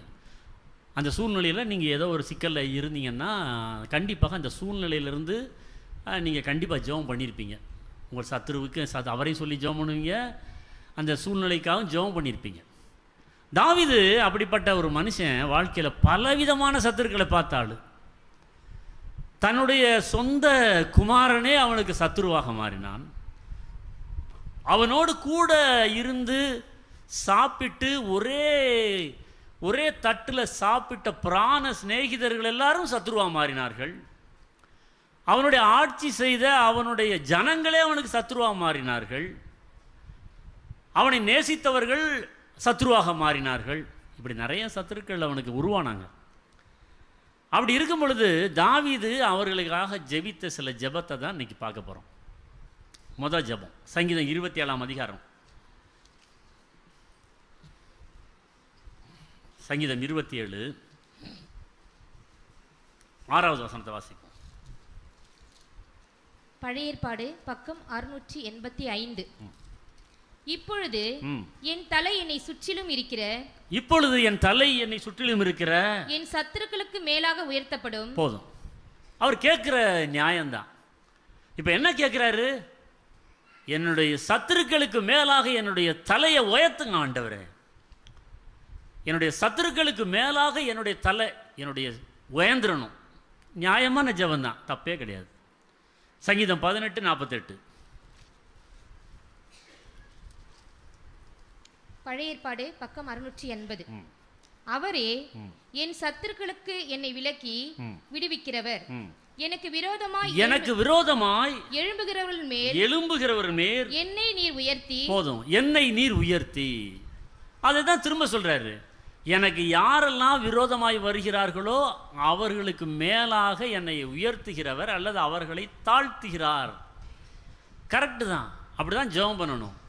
எனக்கு விரோதமாக யாராவது எழும்புனாங்கன்னா, ஆண்டவரே அவர்களை விட என்னை உயர்த்துங்க, என் தலையை உயர்த்துங்கன்னு சொல்கிறதுல எந்த தப்பும் கிடையாது. சரியான ஜெபந்தான். சங்கீதம் 28:4 வாசிங்க. பழைய ஏற்பாடு பக்கம் 686. அவர்களுடைய கிரியைகளுக்கும் அவர்களுடைய நடத்தைகளின் பொல்லாங்குக்கும் தக்கதாக அவர்களுக்கு செய்யும். அவர்கள் கைகளின் செய்கைக்கு தக்கதாக அவர்களுக்கு அழியும். அவர்களுக்கு சரிக்கு சரி கட்டும். இப்போ ஜெபத்தை என்ன சொல்றாருன்னா, ஆண்டவரே அவன் என்னெல்லாம் தப்பு செஞ்சானோ, அவன் என்னெல்லாம் எனக்கு அக்கிரமம் செஞ்சானோ, அந்த அக்கிரமத்துக்கு ஈடாக அவனுக்கு தண்டனை கொடுங்க ஆண்டவரே. தலையை உயர்த்தும் ஜெபம் பண்ணது ரைட் தான். ஏன்னா அவன் எனக்கு அவ்வளோ பொல்லாப்பு கொடுத்துருக்கான். அவன் பொல்லாப்பெல்லாம் பாருங்க, என்னெல்லாம் எனக்கு விரோதமாக பேசினான்னு பாருங்க, என்னெல்லாம் எனக்கு விரோதமாக செஞ்சான்னு பாருங்க. அதுக்கு ஏற்ற மாதிரி அவனுக்கு தண்டனை கொடுங்க ஆண்டவரே. அப்படி நம்ம ஜெபம் பண்ணுவோம்ல, அப்படி தானே ஜெபம் பண்ணுவோம். நம்மளும் ஜெபம் பண்ண தான் பண்ணுவோம். அவனுக்கு அந்த தண்டனை கொடுங்க ஆண்டவரேன்னு. அதுவும் ரைட்டு, சரி சொல்லியாச்சு. இன்னும் கடைசியாக ஒன்று பார்க்கலாம். சங்கீதம் 109 அதிகாரத்தை எடுத்துங்க.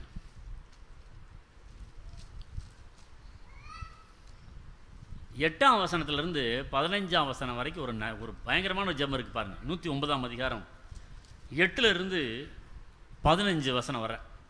பழைய ஏற்பாடு பக்கம் 740. அவன் நாட்கள் கொஞ்சமாக கடவது, அவன் சீக்கிரத்தில் போட்டுன்னு போயிரட்டும்.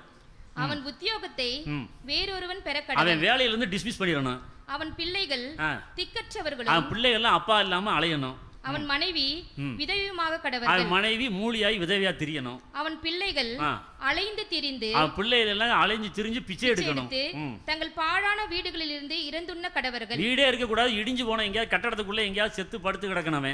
கடன் கொடுத்தவன் அவனுக்கு உள்ளது எல்லாவற்றையும் அபகரித்துக் கொள்வானாக. எல்லாத்தையும் வீட்டோட எல்லாத்தையும் கடன் கொடுத்தவன் எல்லாத்தையும் எடுத்துட்டு போயிடட்டும். அவன் பிரயாசத்தின் பலனை அந்நியர் பறித்துக் கொள்ள கடவர்கள். அவன் கஷ்டப்பட்டு சம்பாதிச்ச எல்லா பிரயாசத்தையும் எவனாவது ஒருத்தன் வந்து ஏமாத்தி எடுத்துட்டு போயிடட்டும். அவனுக்கு ஒருவரும் இரக்கம் காண்பிக்க, யாரும் அவனுக்கு இரக்கம் காண்பிக்க கூடாது. அவருடைய திக்கற்ற பிள்ளைகளுக்கு, அவருடைய அந்த அனாதை பிள்ளைகளுக்கு தயவு செய்யாமல் யாரும் தயவு செய்யக்கூடாது.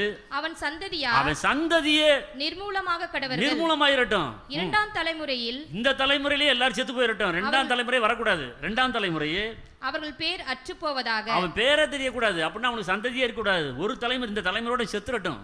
அவன் பிதாக்களின் அக்கிரமம் கர்த்தருக்கு முன்பாக நினைக்கப்பட கடவது. அவ அப்பா தாத்தா பண்ண அந்த அக்கிரமம் இருக்கே, அதையும் ஆண்டவரை கணக்கில் எடுத்து வைங்க. அவன் அதுக்கேற்ற மாதிரி தண்டனை கொடுங்க. அவன் தாயின் பாவம், அவன் அம்மா பண்ணா பாருங்க பாவம், நீங்காமல் இருப்பதாக அதையும் நினைவில் வச்சுக்கணும் ஆண்டவரே.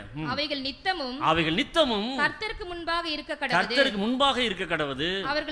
அவர்கள் பேர் பூமியில் இராமல் நிர்மூலமாவதாக, நாசமா போயிரட்டும். முடிச்சிட்டான். இப்படி எத்தனை பேர் ஜெபம் பண்ணிருக்கீங்க? பொய்யெல்லாம் சொல்லாதீங்க. இதெல்லாம் நம்ம கொஞ்சமாவது நம்ம செஞ்சுருக்கோம். அவன் குடும்பம் நாசமாக போட்டுன்னு சொன்னது இல்லையா? அவன் பிள்ளைய நாசமாக போட்டுன்னு சொன்னது இல்லையா? அவன் ஒன்றும் இல்லாமல் போகணும்னு சொன்னது இல்லையா? அதெல்லாம் கொஞ்சம் பெருசாக சொல்கிறான்.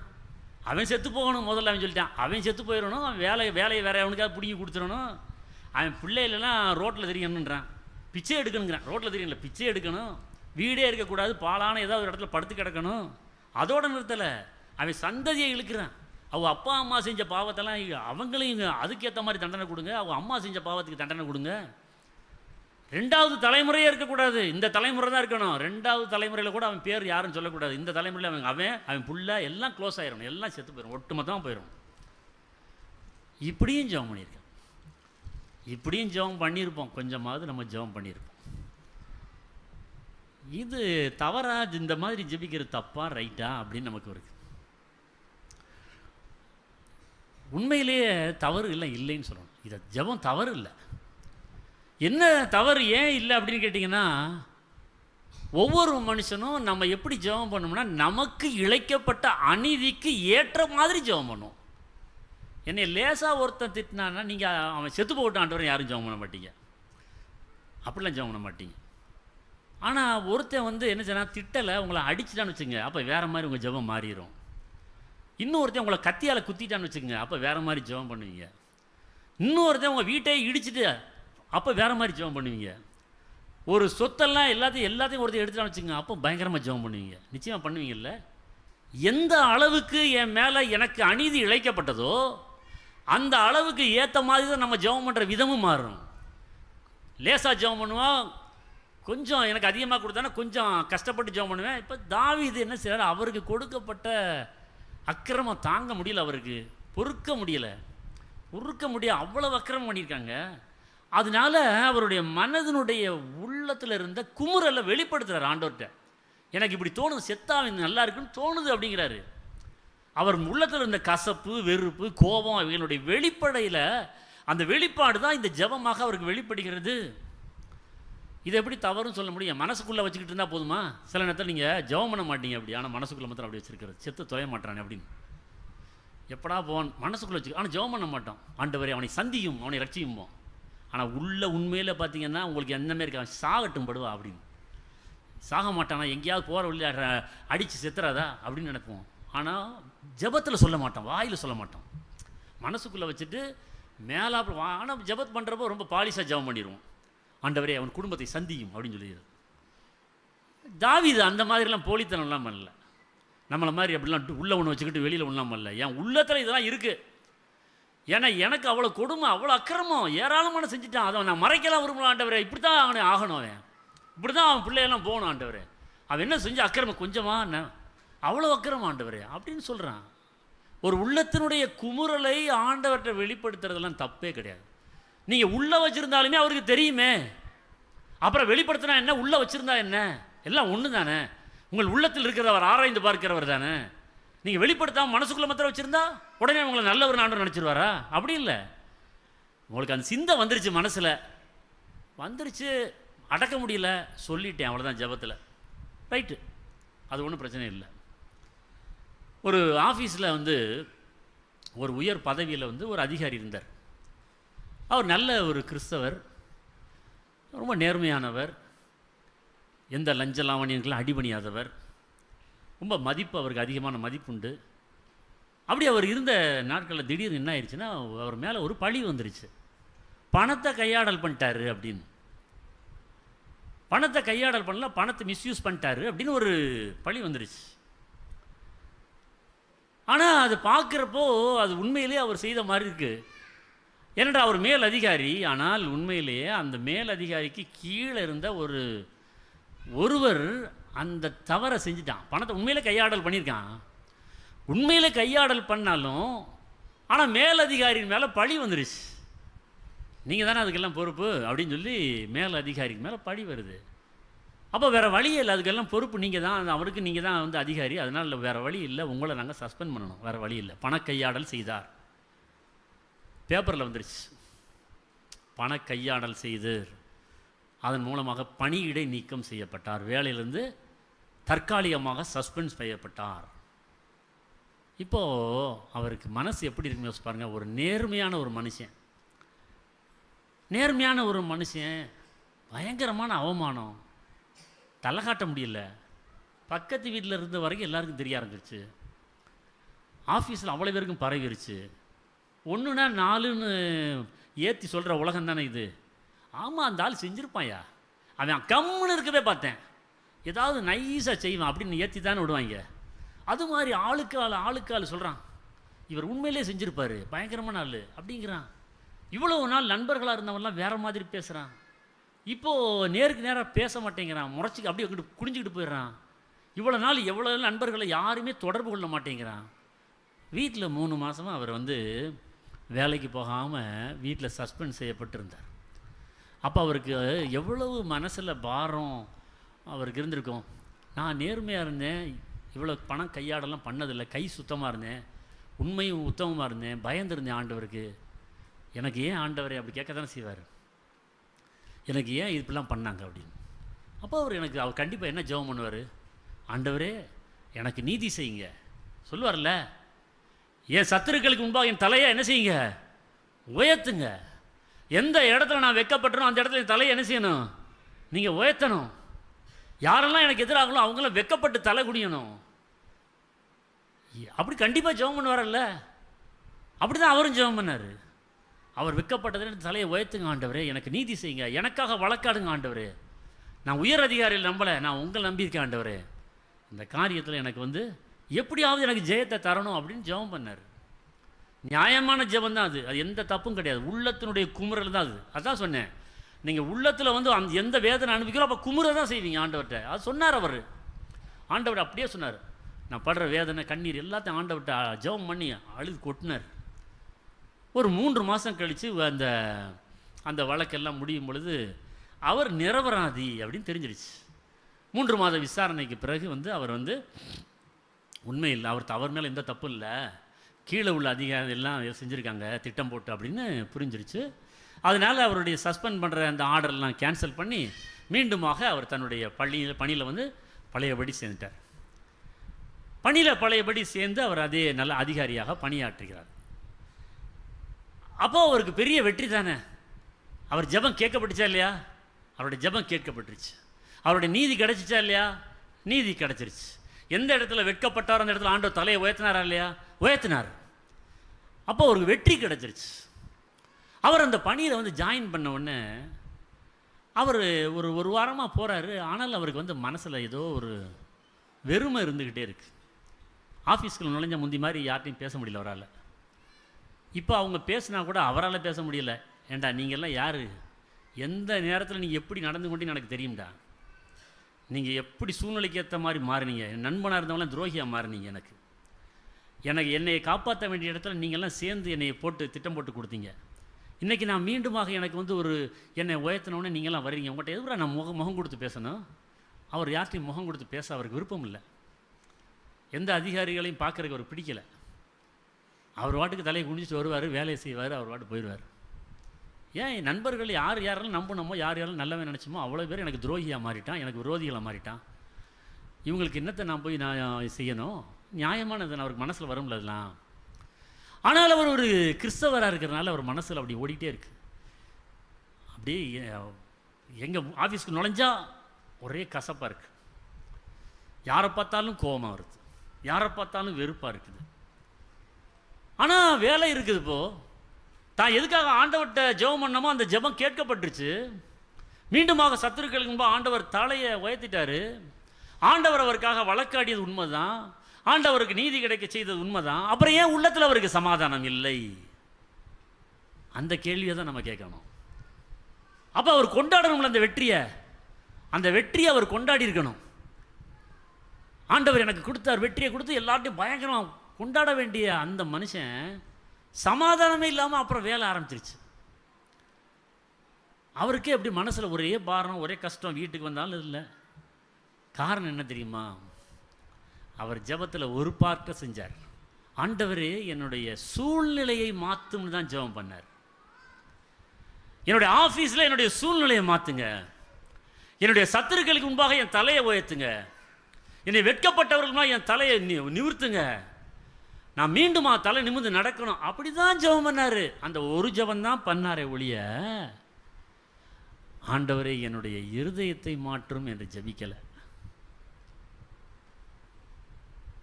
நம்முடைய ஜெபங்கள் எப்பொழுதுமே எப்படி இருக்குமா? நம்ம உயர்த்துவதற்காக நம்ம ஜெபிக்கணுமா, நம்மை மாற்றுவதற்காக நம்ம ஜெபிக்கணுமா? நம்முடைய விரோதிகளுக்காக ஜெபிக்கும் பொழுது எனக்கு நியாயம் கிடைக்கணும், எனக்கு நீதி கிடைக்கணும், எனக்காக வழக்காடணும், எனக்காக யுத்தம் செய்யணும் ஆண்டவரே, அப்படி ஜெபம் பண்ணணுமா? இல்லை ஏன் இருதயத்தை மாற்றுங்க ஆண்டவரேன்னு ஜெபம் பண்ணணுமா? அவர் ஒரு பகுதியை ஜெபம் பண்ணார். அந்த ஜெபம் ரைட்டு, அந்த ஜெபம் சக்ஸஸ் ஆயிடுச்சு, அவருக்கு வேலை கிடைச்சிருச்சு. ஆனால் ஒரு ஜெபத்தை அவர் பண்ணவே இல்லை. என்னுடைய இருதயத்தை மாற்றுங்க ஆண்டவரே. இப்போ நான் ஆஃபீஸ் போனேன்னா அதே ஆளுக்காக தான் இருப்பான் எல்லா பேரும். என்னை யாரெல்லாம் எதிர்த்தானோ அவ்வளோ பேர் அங்கே இருப்பான். இவனை எல்லாரையும் நான் பார்க்கணும். பார்த்தேன்னா முந்தி மாதிரி நான் சமாதானமாக பேசணுமே, முந்தி அவர்களோட இருந்த மாதிரி அன்பாக இருக்கணுமே, கனிவான வார்த்தைகள் நான் பேசணுமே, அது முடியல என்னால். எனக்கு நீதி கிடைத்தது உண்மைதான், ஆனால் என் பார்வை மாறிடுச்சு. இப்போது ஆஃபீஸில் சூழ்நிலைகள் மாறிடுச்சு. என்னால் யார்கிட்டையும் பேச முடியலை. கசப்பு அப்படியே தான் இருக்குது, வெறுப்பு அப்படியே தான் இருக்குது. மன்னிக்க முடியல, யாரையும் மன்னிக்க முடியல எனக்கு. அப்படி வந்துடும் இல்லையா? ஒருவர் மன்னிக்காமல் இருத்தல் என்பது எது மாதிரினா, நீங்கள் யாரையாவது மன்னிக்கலைன்னா அது எதுக்கு சமம் தெரியுமா? நீங்கள் விஷம் குடிச்சிட்டு அடுத்தவன் சாகணும்னு நினைக்கிற மாதிரி. நீங்கள் விஷம் குடித்தா யார் தான் சாகணும்? நீங்கள் தான் சாகணும். ஆனால் ஒருத்தன் நான் விஷம் குடிச்சு விட்டு அவன் சாகணும் நான் ஜெயிக்க பண்ண முடியுமா? முடியாது. மன்னிக்காத தன்மை அப்படி தான். என்னால் மன்னிக்க முடியலைன்னா நான் தான் செத்துக்கிட்டு இருக்கேன்னு அர்த்தம். நான் தான் விஷத்தை குடிச்சிருக்கேன்னு அர்த்தம். நான் தான் செத்துக்கிட்டு இருக்கேன்னு ஒழிய அவன் இல்லை. அப்போ நான் தான் மாறணும் முதல்ல. அப்போ ஜெபத்தினுடைய இன்னொரு பார்ட் இருக்குது, ரெண்டாவது ஒரு பகுதி ஒன்று இருக்குது. தாவீது ஒரு ஃபர்ஸ்ட் பார்ட்டெல்லாம் ஜெபம் பண்ணதை தான் நம்ம பார்க்குறோம். அந்த முதல் பகுதியை அவர் உள்ள குமுறல், அதை தான் அவர் ஜெபம் பண்ணார். ஜெபம் சூழ்நிலைகளை மாற்றுவதற்காக மட்டுமல்ல, ஜெபம் நம்மை மாற்ற வேண்டும். அதுக்கு தான் ஜெபிக்கணும். முதல்ல ஜெபத்தினுடைய 2 பார்ட்டையும் நீங்கள் செஞ்சு தான் ஆகணும். சூழ்நிலை மாற வேண்டும் தான், என் எதிரிகளுக்கு முன்னால் என் தலையை உயர்த்தணும், உண்மைதான். ஆனால் அதே நேரத்தில் என்னுடைய இருதயத்தில் காணப்படுகிற கசப்பு, வெறுப்பு, மன்னியாத தன்மை, கோபம் எல்லாத்தையும் எடுத்து போடுங்க ஆண்டவரேன்னு ஜெபம் பண்ணணுமே. அதை எடுத்து போடாமல் இருந்தாலும் எனக்கு இந்த வெற்றியே என்னால் ருசிக்க கூட முடியாது, இந்த வெற்றியை அனுபவிக்க கூட என்னால் முடியாது. அப்போ 2வது பகுதி ஒரு ஜெபம் ஒன்று இருக்குல்ல. அதனால தான் இயேசு கிறிஸ்து நமக்கு சொன்னார், மத்தேயு 5ஆம் அதிகாரம் 44ஆம் வசனத்தில், உங்கள் சத்துருக்களை சிநேகியுங்கள், உங்களை நிந்திக்கிறவர்களுக்காகவும் துன்பப்படுத்துகிறவர்களுக்காகவும் ஜெபம் பண்ணுங்கள். எந்த ஜெபம்? ஜெபம் பண்ண சொன்னார். எந்த ஜெபம் பண்ணுறது? என்னுடைய சத்துருக்கெல்லாம் நாசமாக போகணும் ஜெபம் பண்ணுறதுக்காக சொன்னார். உன் சத்துருக்களை சிநேகினார். உன் நண்பனுக்கு ஜெபம் பண்ணுற மாதிரி பண்ணித்தான் ஆகணும். அப்படின்னா என்ன? அதை தான் இயேசு கிறிஸ்து சிலுவையில் காட்டினார். அவர் மனசில் ஏதாவது, இயேசு கிறிஸ்துவோடைய மனசில் ஏதாவது கசப்பு, வெறுப்பு, கோபம் அந்த ஜனங்கள் மேல் இருந்துச்சா? தன்னுடைய ஈட்டியில் குத்துனானே அவன் மேலே இருந்துச்சா? தன்னை காட்டி கொடுத்தானே யூதாஸ்காரியத்து மேலே இருந்துச்சா? தன்னை ஓடினார்களே சீஷர்கள் மேலே இருந்துச்சா? அல்லது அந்த பிரதான ஆசாரியர் மேலே இருந்துச்சா? அல்லது அந்த ஜனங்கள் மேலே இருந்துச்சா? நன்றி கேட்ட இந்த ஜனங்களுக்காக நான் இவ்வளோ நாள் வாழ்ந்தேன் அப்படி சொன்னாரா? அவருடைய இருதயத்தில் ஒரு கசப்பும் கிடையாது, ஒரு வெறுப்பு கிடையாது. அப்படிலாம் இருந்துச்சு. எல்லாரையும் அவர் சாதாரண எப்பயும் போல தான் பார்த்தாரு. இவர்களை மன்னியும் அப்படின்னு ஜெபம் பண்ணார்.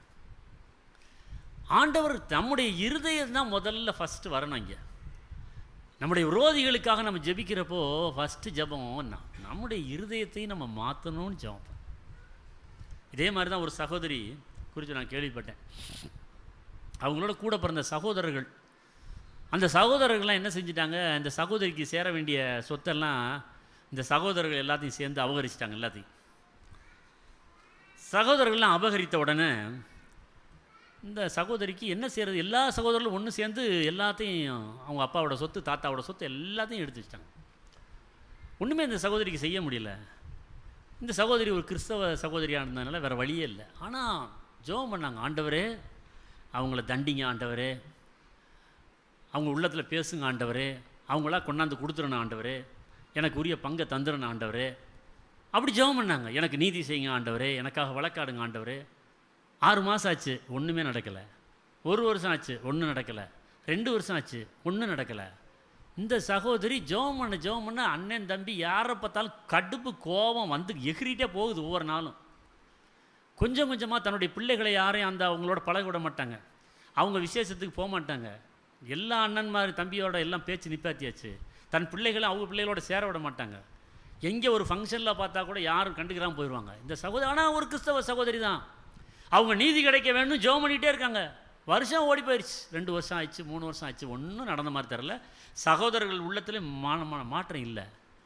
அப்போ தான் இந்த சகோதரி இந்த மாதிரி ஒரு நாள் நம்முடைய இந்த சிலுவை தியான கூட்டங்கள் நடக்கிறப்போ இந்த மன்னிப்பை பற்றி அவங்க கேட்ட உடனே அப்போ தான் அவங்களுக்கு புரிஞ்சிச்சு, எனக்கு இவ்வளோ வெறுப்பு, இவ்வளோ கசப்பு, இவ்வளோ கோபம் என் சகோதரர் மேலே இருக்குது. நான் ரொம்ப பாரமாக இருக்கேன், எனக்கு அது ரொம்ப கஷ்டமாக இருக்குது, என்னால் அதோடு வாழ்கிறது ரொம்ப கஷ்டமாக இருக்குது, அழுத்தமாக இருக்குது. அதனால் ஜெபத்தை கொஞ்சம் மாற்றுவோம்னு சொல்லிட்டு அவங்க ஒரு நாள், ஆண்டவரே அவங்களுக்கு மன்னிக்கிற இருதயத்தை, அவர்களை மன்னிக்கிற இருதயத்தை எனக்கு தாங்க, அவர்கள் மேலே கசப்பு, வெறுப்பு, கோபம் எது எல்லாவற்றையும் என்றது எடுத்து போட்டு அவங்களை என்னுடைய சொந்த சகோதரர் போல எப்பொழுதும் நான் பாவிக்க, இந்த சூழ்நிலையை மறந்துடுங்க. எனக்கு அவர்கள் அந்த தீமையே செய்யாதது போல நான் அவர்களை நினைக்க, நான் எப்படி முன்பு நாங்கள் சின்ன பிள்ளையில் இருந்தோமோ, அண்ணன் தம்பி அப்படி பழகினோமோ, அதே போல் அவர்களை நான் நேசிக்கக்கூடிய இருதயத்தை எனக்கு தாங்க ஆண்டவரேன்னு ஜெபம் பண்ணாங்களோ இல்லையோ, அடுத்த நாளே இருதயம் மாறிடுச்சு. எந்த ஒரு காரியத்தில் நீதி செய்யணும்னு ஜெபம் பண்ணாங்களோ அதுக்கு 3 வருஷம் நடக்கவே இல்லை, சூழ்நிலை மாற மாட்டேங்குது. ஆனால் என்னுடைய இருதயத்தை மாற்றுங்க ஆண்டவரே, எனக்கு சமாதானத்தை தாங்க ஆண்டவரே, எனக்கு மன்னிக்கிற இருதயத்தை தாங்கன்னு சொல்லி ஜெபம் பண்ண உடனே அவர்களுக்குள்ள ஒரு தெய்வீக சமாதானம் அப்படியே உள்ளே வந்துடுச்சு. அன்றிலிருந்து அந்த சகோதரி என்ன செஞ்சாங்கன்னா, அண்ணன் தம்பி எங்கேயாவது பார்த்தாலும் வழியை போய் என்ன செய்வாங்க, வணக்கம் போட்டு அண்ணன் நல்லா இருக்கீங்களா, பிள்ளைகளெல்லாம் அவங்கள்ட்ட காட்டி பேச விடுறது, பிள்ளைகளை பழக்க விடுறது, எங்கேயாவது கூட்டங்கள் அடிக்கடி சொந்தக்கார கூட்டம் வரும்பொழுதெல்லாம் அவங்கள்ட்ட பேசுறது, அவங்க பேசாட்டாலும் பரவாயில்ல, வழியை போய் அவர்களே வந்து என்ன எல்லார்ட்டையும் பேசுறது. அவங்க முதல்ல முகத்தை தூக்கிட்டு தான் போனாங்க, யாரும் வந்து பேசலை தான். ஆனால் தொடர்ந்து இந்த சகோதரி வந்து எல்லார்ட்டையும் போய், ஏன்னா இதை பற்றி பேசலை, எதை பற்றி பேசலை, எனக்கு சொத்து தாங்கன்னு பேசலை. அண்ணே நீங்கள் நல்லா இருக்கீங்களா, உங்கள் குடும்பம் நல்லா இருக்கா, உங்கள் பிள்ளைங்க நல்லா இருக்காங்களா, நான் கேள்விப்பட்டு நல்லா இருக்காங்க, சோமா இருக்கீங்களா, அப்படி தான் அவர்களின் நலம் விசாரிக்கிறதுலையே இந்த சகோதரி தன்னுடைய நேரத்தை செலவிட்டார்கள். இவங்களுக்கு தெய்வீக சமாதானம் இருந்துச்சு, தன்னை ஏமாத்தினாங்கங்கிற எண்ணமெல்லாம் மறந்து போச்சு. இப்படி ஒரு 6 மாதம் தான் ஓடிச்சோம் இல்லையோ, ஒரு நாள் எல்லா சகோதரர்களும் சேர்ந்து வந்து தன்னுடைய சகோதரிக்கு என்ன பங்கு கொண்டோ அந்த பங்கை அவர்கள் கொடுத்தார்கள். எதற்காக? நியாயத்திற்காக வழக்காடிய பொழுது, நியாயத்திற்காக நீதிக்காக அவன் வழக்காடின பொழுது அது 3 வருஷம் 4 வருஷம் ஆகியும் கூட அதுக்கு நீதி கிடைக்கல. ஆனால் என்னுடைய இருதயத்தை மாற்றுங்க ஆண்டவரே, என்னால் அந்த பாரம் தாங்க முடியலை ஆண்டவரே அப்படின்னு ஜெபம் பண்ண பொழுது அது அவர்களை மாற்றி விட்டது, சகோதரர்களே அப்புறம் தான் மாற்றிருக்கு. எனவே ஒரு ஜெபமானது அப்படி தான் இருக்கணும். நம்ம ஒவ்வொரு வேதம் என்ன சொல்லுகிறது, நம்முடைய கோபத்தினுடைய நாட்கள் எவ்வளவு, சூரியன் அஸ்தமிக்கிறதுக்கு முன்னே உங்கள் எரிச்சல் தனியே கிடவு. எனக்காவது யோசித்திருக்கமா, கோபத்துக்கு ஒரு நாள் தான் டைமு, கோபத்துக்கு, எரிச்சலுக்கு, கசப்புக்கு, வெறுப்புக்கு ஆண்டவர் கொடுத்த நாள் வந்து சூரியன் அஸ்தமிக்கிறதுக்கு முன்னே 6 மணி வரைக்கும் தான் உனக்கு டைமே.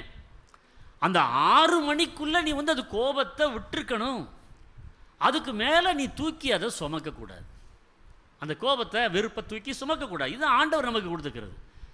ஆனால் எத்தனை வருஷங்களாக நம்ம கசப்பை தூக்கி சுமக்கிறோம் பாருங்க, எவ்வளோ வருஷங்களாக வெறுப்பை தூக்கிக்கிட்டே இருக்கோம். ஒரு நாள் டைம் தான் ஆண்டவர் கொடுத்தாரு, அந்த ஒரு நாள் அன்னைக்கு பொழுது ஆரம்பித்தா அன்னைக்கே முடிச்சிருன்னு சொன்னார். நம்ம அப்படியே ரொம்ப நாளாக இழுத்துக்கிட்டு இருக்கோமே, அது யாரை கொல்லும் தெரியுமா? உங்களை தான் கொல்லும். என்னதான் ஒரு கசப்பாக இருந்தாலும், என்னதான் ஒரு லேசாக இருந்தாலும் ரொம்ப நாள் நீங்கள் சுமக்கக்கூடாது. ஒரு கோலையில் ஒரு டம்ளரில் தண்ணி இருக்குன்னு வச்சுங்க, தண்ணியை வந்து இப்படி நீட்டி அந்த டம்ளரில் தண்ணியை பிடிச்சி கையில் வச்சுருக்கீங்க, ரொம்ப ஈஸியாக தான் இருக்கும் தூக்குறதுக்கு. எவ்வளோ நேரத்துக்கு?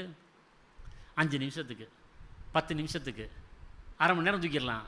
அப்புறம் 30 நிமிஷம் கை வலிக்கும். 1 மணி நேரம்னா ஆட்டோமேட்டிக்காக கீழே போட்டுருவீங்க. சாதாரண ஒரு லேசான பொருளாக இருந்தால் கூட ரொம்ப நேரம் தூக்கணும்னா கை வலிக்கும். அப்போது கசப்பு, வெறுப்பு, விரோதங்கள் எல்லாமே அது மாதிரி தான். இதை ஒரு நாள் சுமக்கிறதே கஷ்டம்னு ஆண்டவர் சொல்கிறாரு. ஒரு நாள் சுமந்தாலே உனக்கு பாரம். அப்போ ஒரு நாள் தான் உனக்கு அதிகபட்ச டைமு. ஆனால் நம்ம எத்தனை நாள் சுமந்துக்கிட்டு இருக்கோம் அதெல்லாம், அந்த கோபத்தையும் வெறுப்பையும். அப்போ யாருக்கு பாரம் கூடுகிறது? நமக்கு தான் பாரம் கூடுகிறது, நமக்கு தான் அழுத்தம் கூடுகிறது. அதனால தான் நம்ம என்ன செய்யணும்னா, எப்பொழுதும் ஆண்டவர் ஒரு அநீதி இழைக்கப்படும் பொழுது நம்முடைய ஜெபத்தினுடைய 2 பார்ட்டையும் நம்ம செய்ய பழகிறணும்.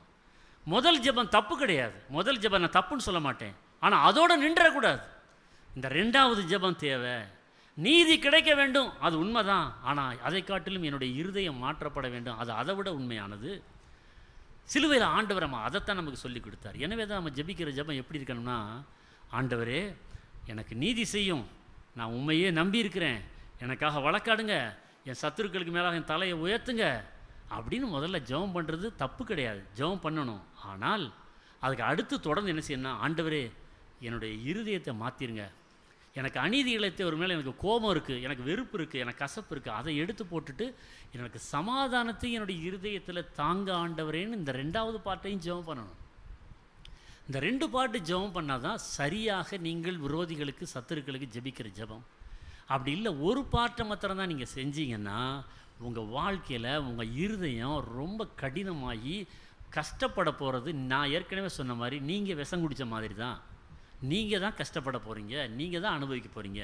சூழ்நிலைகள் என்னைக்காவது மாறும். ஆனால் ஆண்டவர் உங்களை மாற்றுறது மாத்திரம் டக்குன்னு செஞ்சிருவார், உடனே செஞ்சிருவார். உங்கள் சூழ்நிலைகளை உடனே மாற்ற மாட்டார். சில நேரத்தில் ஆண்டவர் அதுக்கு 6 மாதம் ஆகலாம், 1 வருஷம் ஆகலாம், 5 வருஷம் கூட ஆகலாம் சூழ்நிலைகள் மாறுறதுக்கு. அது அநீதியாக கூட இருக்கலாம். ஆனால் நீங்கள் அந்த ஜெபம் லாங் டைம் எடுக்கலாம். ஆனால் என்னைக்கு நீங்கள் உங்களை மாற்ற ஜெபம் பண்ணுறீங்களோ அது உடனடியாக நடக்கும். உங்கள் மனசை உடனடியாக ஆண்டவர் மாற்றும். ஏன்னா ஆண்டவர் அதைத்தான் விரும்புகிறார். அவருக்கு பிரியமானது என்னென்னா நீங்கள் மாறணும் தான் நினைக்கிறார் ஒழிய சூழ்நிலைகள்லாம் அப்புறம் பார்த்துக்கலாங்கிறார். எனவே எந்த ஒரு சூழ்நிலைகளிலும் நம்முடைய இருதயம் மாற்றப்பட வேண்டும். அதுதான் சரியான ஜெபம். எல்லா கண்களை மூடி நாம் ஜெபிப்போமா?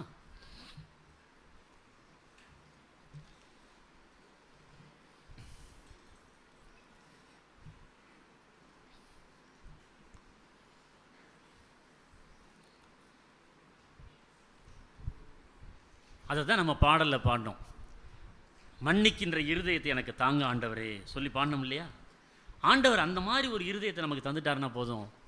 எல்லா கஷ்டங்கள், எல்லா சோதனைகள், எல்லா விதமான விரோதிகள் நமக்கு இருந்தாலும் சரிதான். முதல்ல ஆண்டவரே என்னுடைய இருதயத்தில் இருக்கிற அந்த பாரத்தை நீக்குங்க ஆண்டவரே. இதுதான் ரொம்ப கஷ்டமாக இருக்குது, என்னுடைய சூழ்நிலையெல்லாம் அப்புறம் மாறட்டும் ஆண்டவரே. நீங்களும் ஜெபிக்க ஆரம்பிச்சிருவீங்க. இந்த காலை வேளையில் ஆண்டவர் தாமே நமக்கு அப்படிப்பட்ட ஒரு இருதயத்தை நமக்கு தருவாராக. எல்லோரும் இணைந்து ஒரு கவியை நம்ம மீண்டும் பாட போகிறோம்.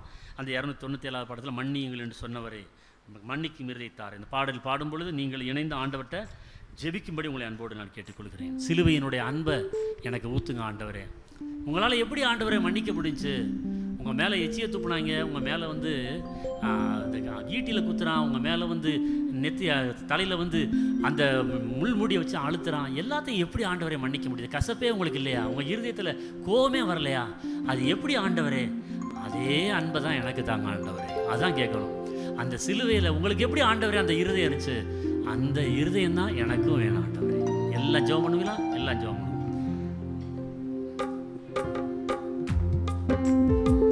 இந்த கர்த்தர் இந்த காலை வேளையில் நமக்கு அப்படிப்பட்ட இருதயத்தை தருவாராக. சத்துருக்களை சிநேகிப்போம். நம்முடைய நிந்திக்கிறவர்களுக்காக ஜெபம் பண்ணுவோம்.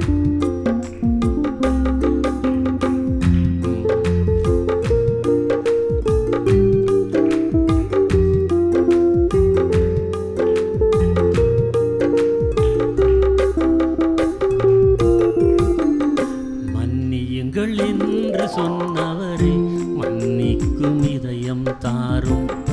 மன்னியுங்கள் என்று சொன்னவரே மன்னிக்கும் இதயம் தாரும். மன்னிக்கும் இதயம் தாரும். மன்னிக்கும் இதயம் தாரும். மன்னிக்கும் இதயம் தாரும். மன்னிக்கும் இதயம் தாரும். மன்னியுங்கள் என்று சொன்னவரே மன்னிக்கும் இதயம் தாரும். மன்னியுங்கள் என்று சொன்னவரே மன்னிக்கும் இதயம் தாரும். நிந்தைகள் செய்தோரை மன்னிக்கிறேன், வேதனை அளித்தோரையும் மன்னிக்கிறேன், பகைத்தவரை மன்னிக்கிறேன், பல முறைகள் மன்னிக்கிறேன். ஆமாண்டவரே, அப்படிப்பட்ட இதயத்தை தாரும் ஆண்டவரே. எங்க எல்லாருக்கும் அப்படிப்பட்ட இதயத்தை தாங்க. எங்க ஜெபம் ஆண்டவரே நேர்மையான ஜெபமா இருக்கட்டும்.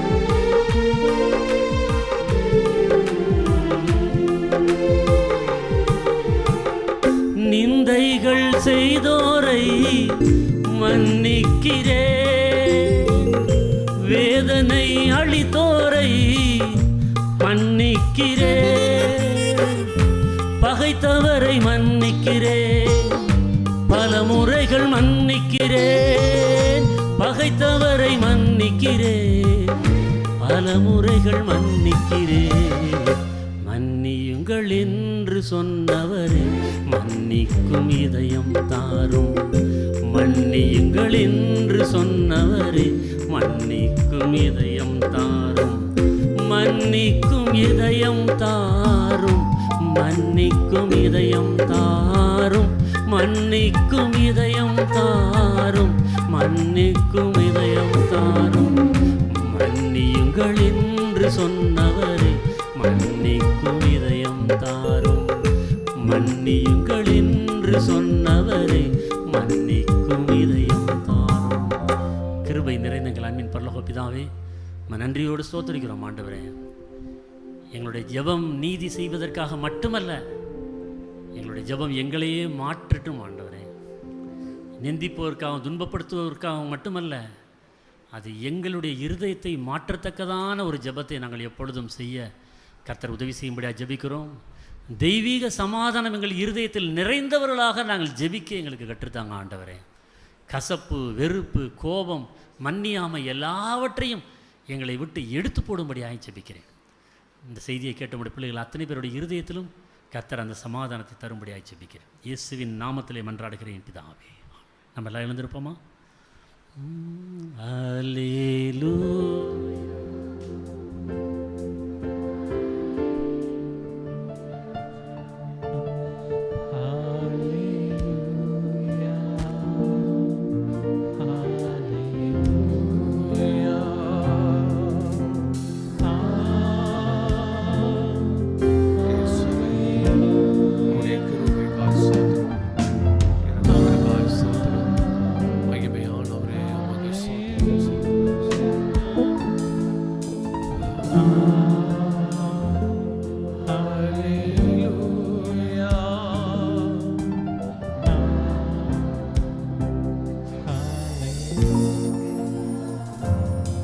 வருகிற வாரத்தையும் கர்த்தருடைய கரங்களில் அர்ப்பணித்து நம்ம ஏற்கனவே தேர்தலுக்காய் ஜெபித்ததை போல வருகிற நாட்களில் உங்கள் தனி ஜெபத்திலே குழுவாய் கூடி ஜெபிக்கிற ஜெபத்திலே இந்த தேர்தலுக்காக அதிகமாய் நீங்கள் ஜெபிக்க வேண்டும். ஆண்டவருடைய சமூகத்திலே நீங்களும் தவறாமல் வாக்களிக்க வேண்டும். வருகிற வாரத்திலே உங்களுக்கு தேவைகள் அநேகம் இருக்கும். உங்கள் குடும்பத்தின் தேவைகள், பிள்ளைகளின் தேவைகள் எல்லாவற்றிலும் இந்த வெயிலின் தாக்கங்கள் எதுவும் வியாதிகள் வராதபடிக்கு கர்த்தர் பாதுகாத்து கொள்ள முடியாது. நம்முடைய குடும்பங்களுக்காக ஜெபம் பண்ணுவோமா? நல்ல பிதாவே, அருமையான இந்த காலை வேளையிலும் உடைய சன்னிதானத்தில் வரவும், உம்மை துதிக்கவும் ஸ்தோத்திரிக்கவும், உடைய வார்த்தை வசனங்களை கேட்கவும் நீர் எங்களுக்கு பாராட்டின இரக்கங்களுக்காய் ஸ்தோத்திரிக்கிறோம் ஆண்டவரே. இயேசுவின் நாமத்தினாலே வருகிற வாரத்தை உடைய கரத்தில் அர்ப்பணித்து நாங்கள் ஜெபிக்கிறோம். எங்கள் சபைக்கென்று கொடுக்கப்பட்ட அருமையான இந்த பிள்ளைகளின் குடும்பங்களை பிதா, குமாரன், பரிசுத்தாவியின் நாமத்தினாலே எங்கள் ஆசீர்வதிக்க வேண்டுமா நாங்கள் ஜெபிக்கிறோங்க தாவே. அவள் அப்பத்தையும் தண்ணீரையும் ஆசீர்வதித்து கொடுப்பீராக. எல்லா வியாதிக்கு விக்கனங்களுக்கும் இயேசுவின் நாமத்தில் தப்புவிக்கும்படியாக நாங்கள் ஜெபிக்கிறோங்க தாவே. அவருடைய பிரயாண நேரங்களிலும் அவருடைய போக்கிலும் வரத்திலும் நீ கூடவே இருக்கும்படியாக நாங்கள் ஜெபிக்கிறோம். ஓ, உன் தேவனாகிய கர்த்தர் உன்னோடு கூட வருகிறார் என்று வேதம் சொல்லுகிறது போல பிள்ளைகளோடு கூட இருந்து அவருடைய காரியங்களை ஜெயமாய் மாற்றி கொடுக்கும்படியாக நாங்கள் ஜெபிக்கிறோங்க தாவே. காரியங்களை பொறுப்படுத்திக் கொள்ளும். வருகிற வார்த்தை எல்லா தேர்தல் போன்ற எல்லா காரியங்களிலும் ஆண்டவரே நீர் கர்த்தாவே ஆண்டவரே காரியங்களை வாய்க்க செய்யும்படியாக நாங்கள் ஜெபிக்கிறோம். எல்லா வன்முறைகளுக்கும் பொல்லாப்புக்கும் விலக்கி ரட்சித்து பிள்ளைகளை பத்திரமாய் பாதுகாத்து கொள்ளும், வழி நடத்தும். இயேசுவின் நாமத்தில் ஜெபிக்கிறோம் பிதாவே. கர்த்தர் உன்னை ஆசீர்வதித்து உன்னை காக்க கடவர். கர்த்தர் தம்முடைய முகத்தை உன்மேல் பிரகாசிக்க பண்ணி உன்மேல் கிருபையாய் இருக்க கடவர். கர்த்தர் தம்முடைய முகத்தை உன்மேல் பிரசன்னமாக்கி உனக்கு சமாதானம் கட்டளையிட கடவர். என் ஆத்துமாவே கர்த்தரை ஸ்தோத்திரி, என் முழு உள்ளமே அவருடைய பரிசுத்த நாமத்தை ஸ்தோத்திரி. என் ஆத்துமாவே கர்த்தரை ஸ்தோத்திரி, கர்த்தர் செய்த சகல உபகாரங்களையும் மறவார். ஆமென். அல்லேலூயா. ஒருவருக்கு ஒரு சமாதான வாழ்த்து கடந்து செல்வோம். கர்த்தர் நம்மை ஆசீர்வதிப்பாராக. ஆமென்.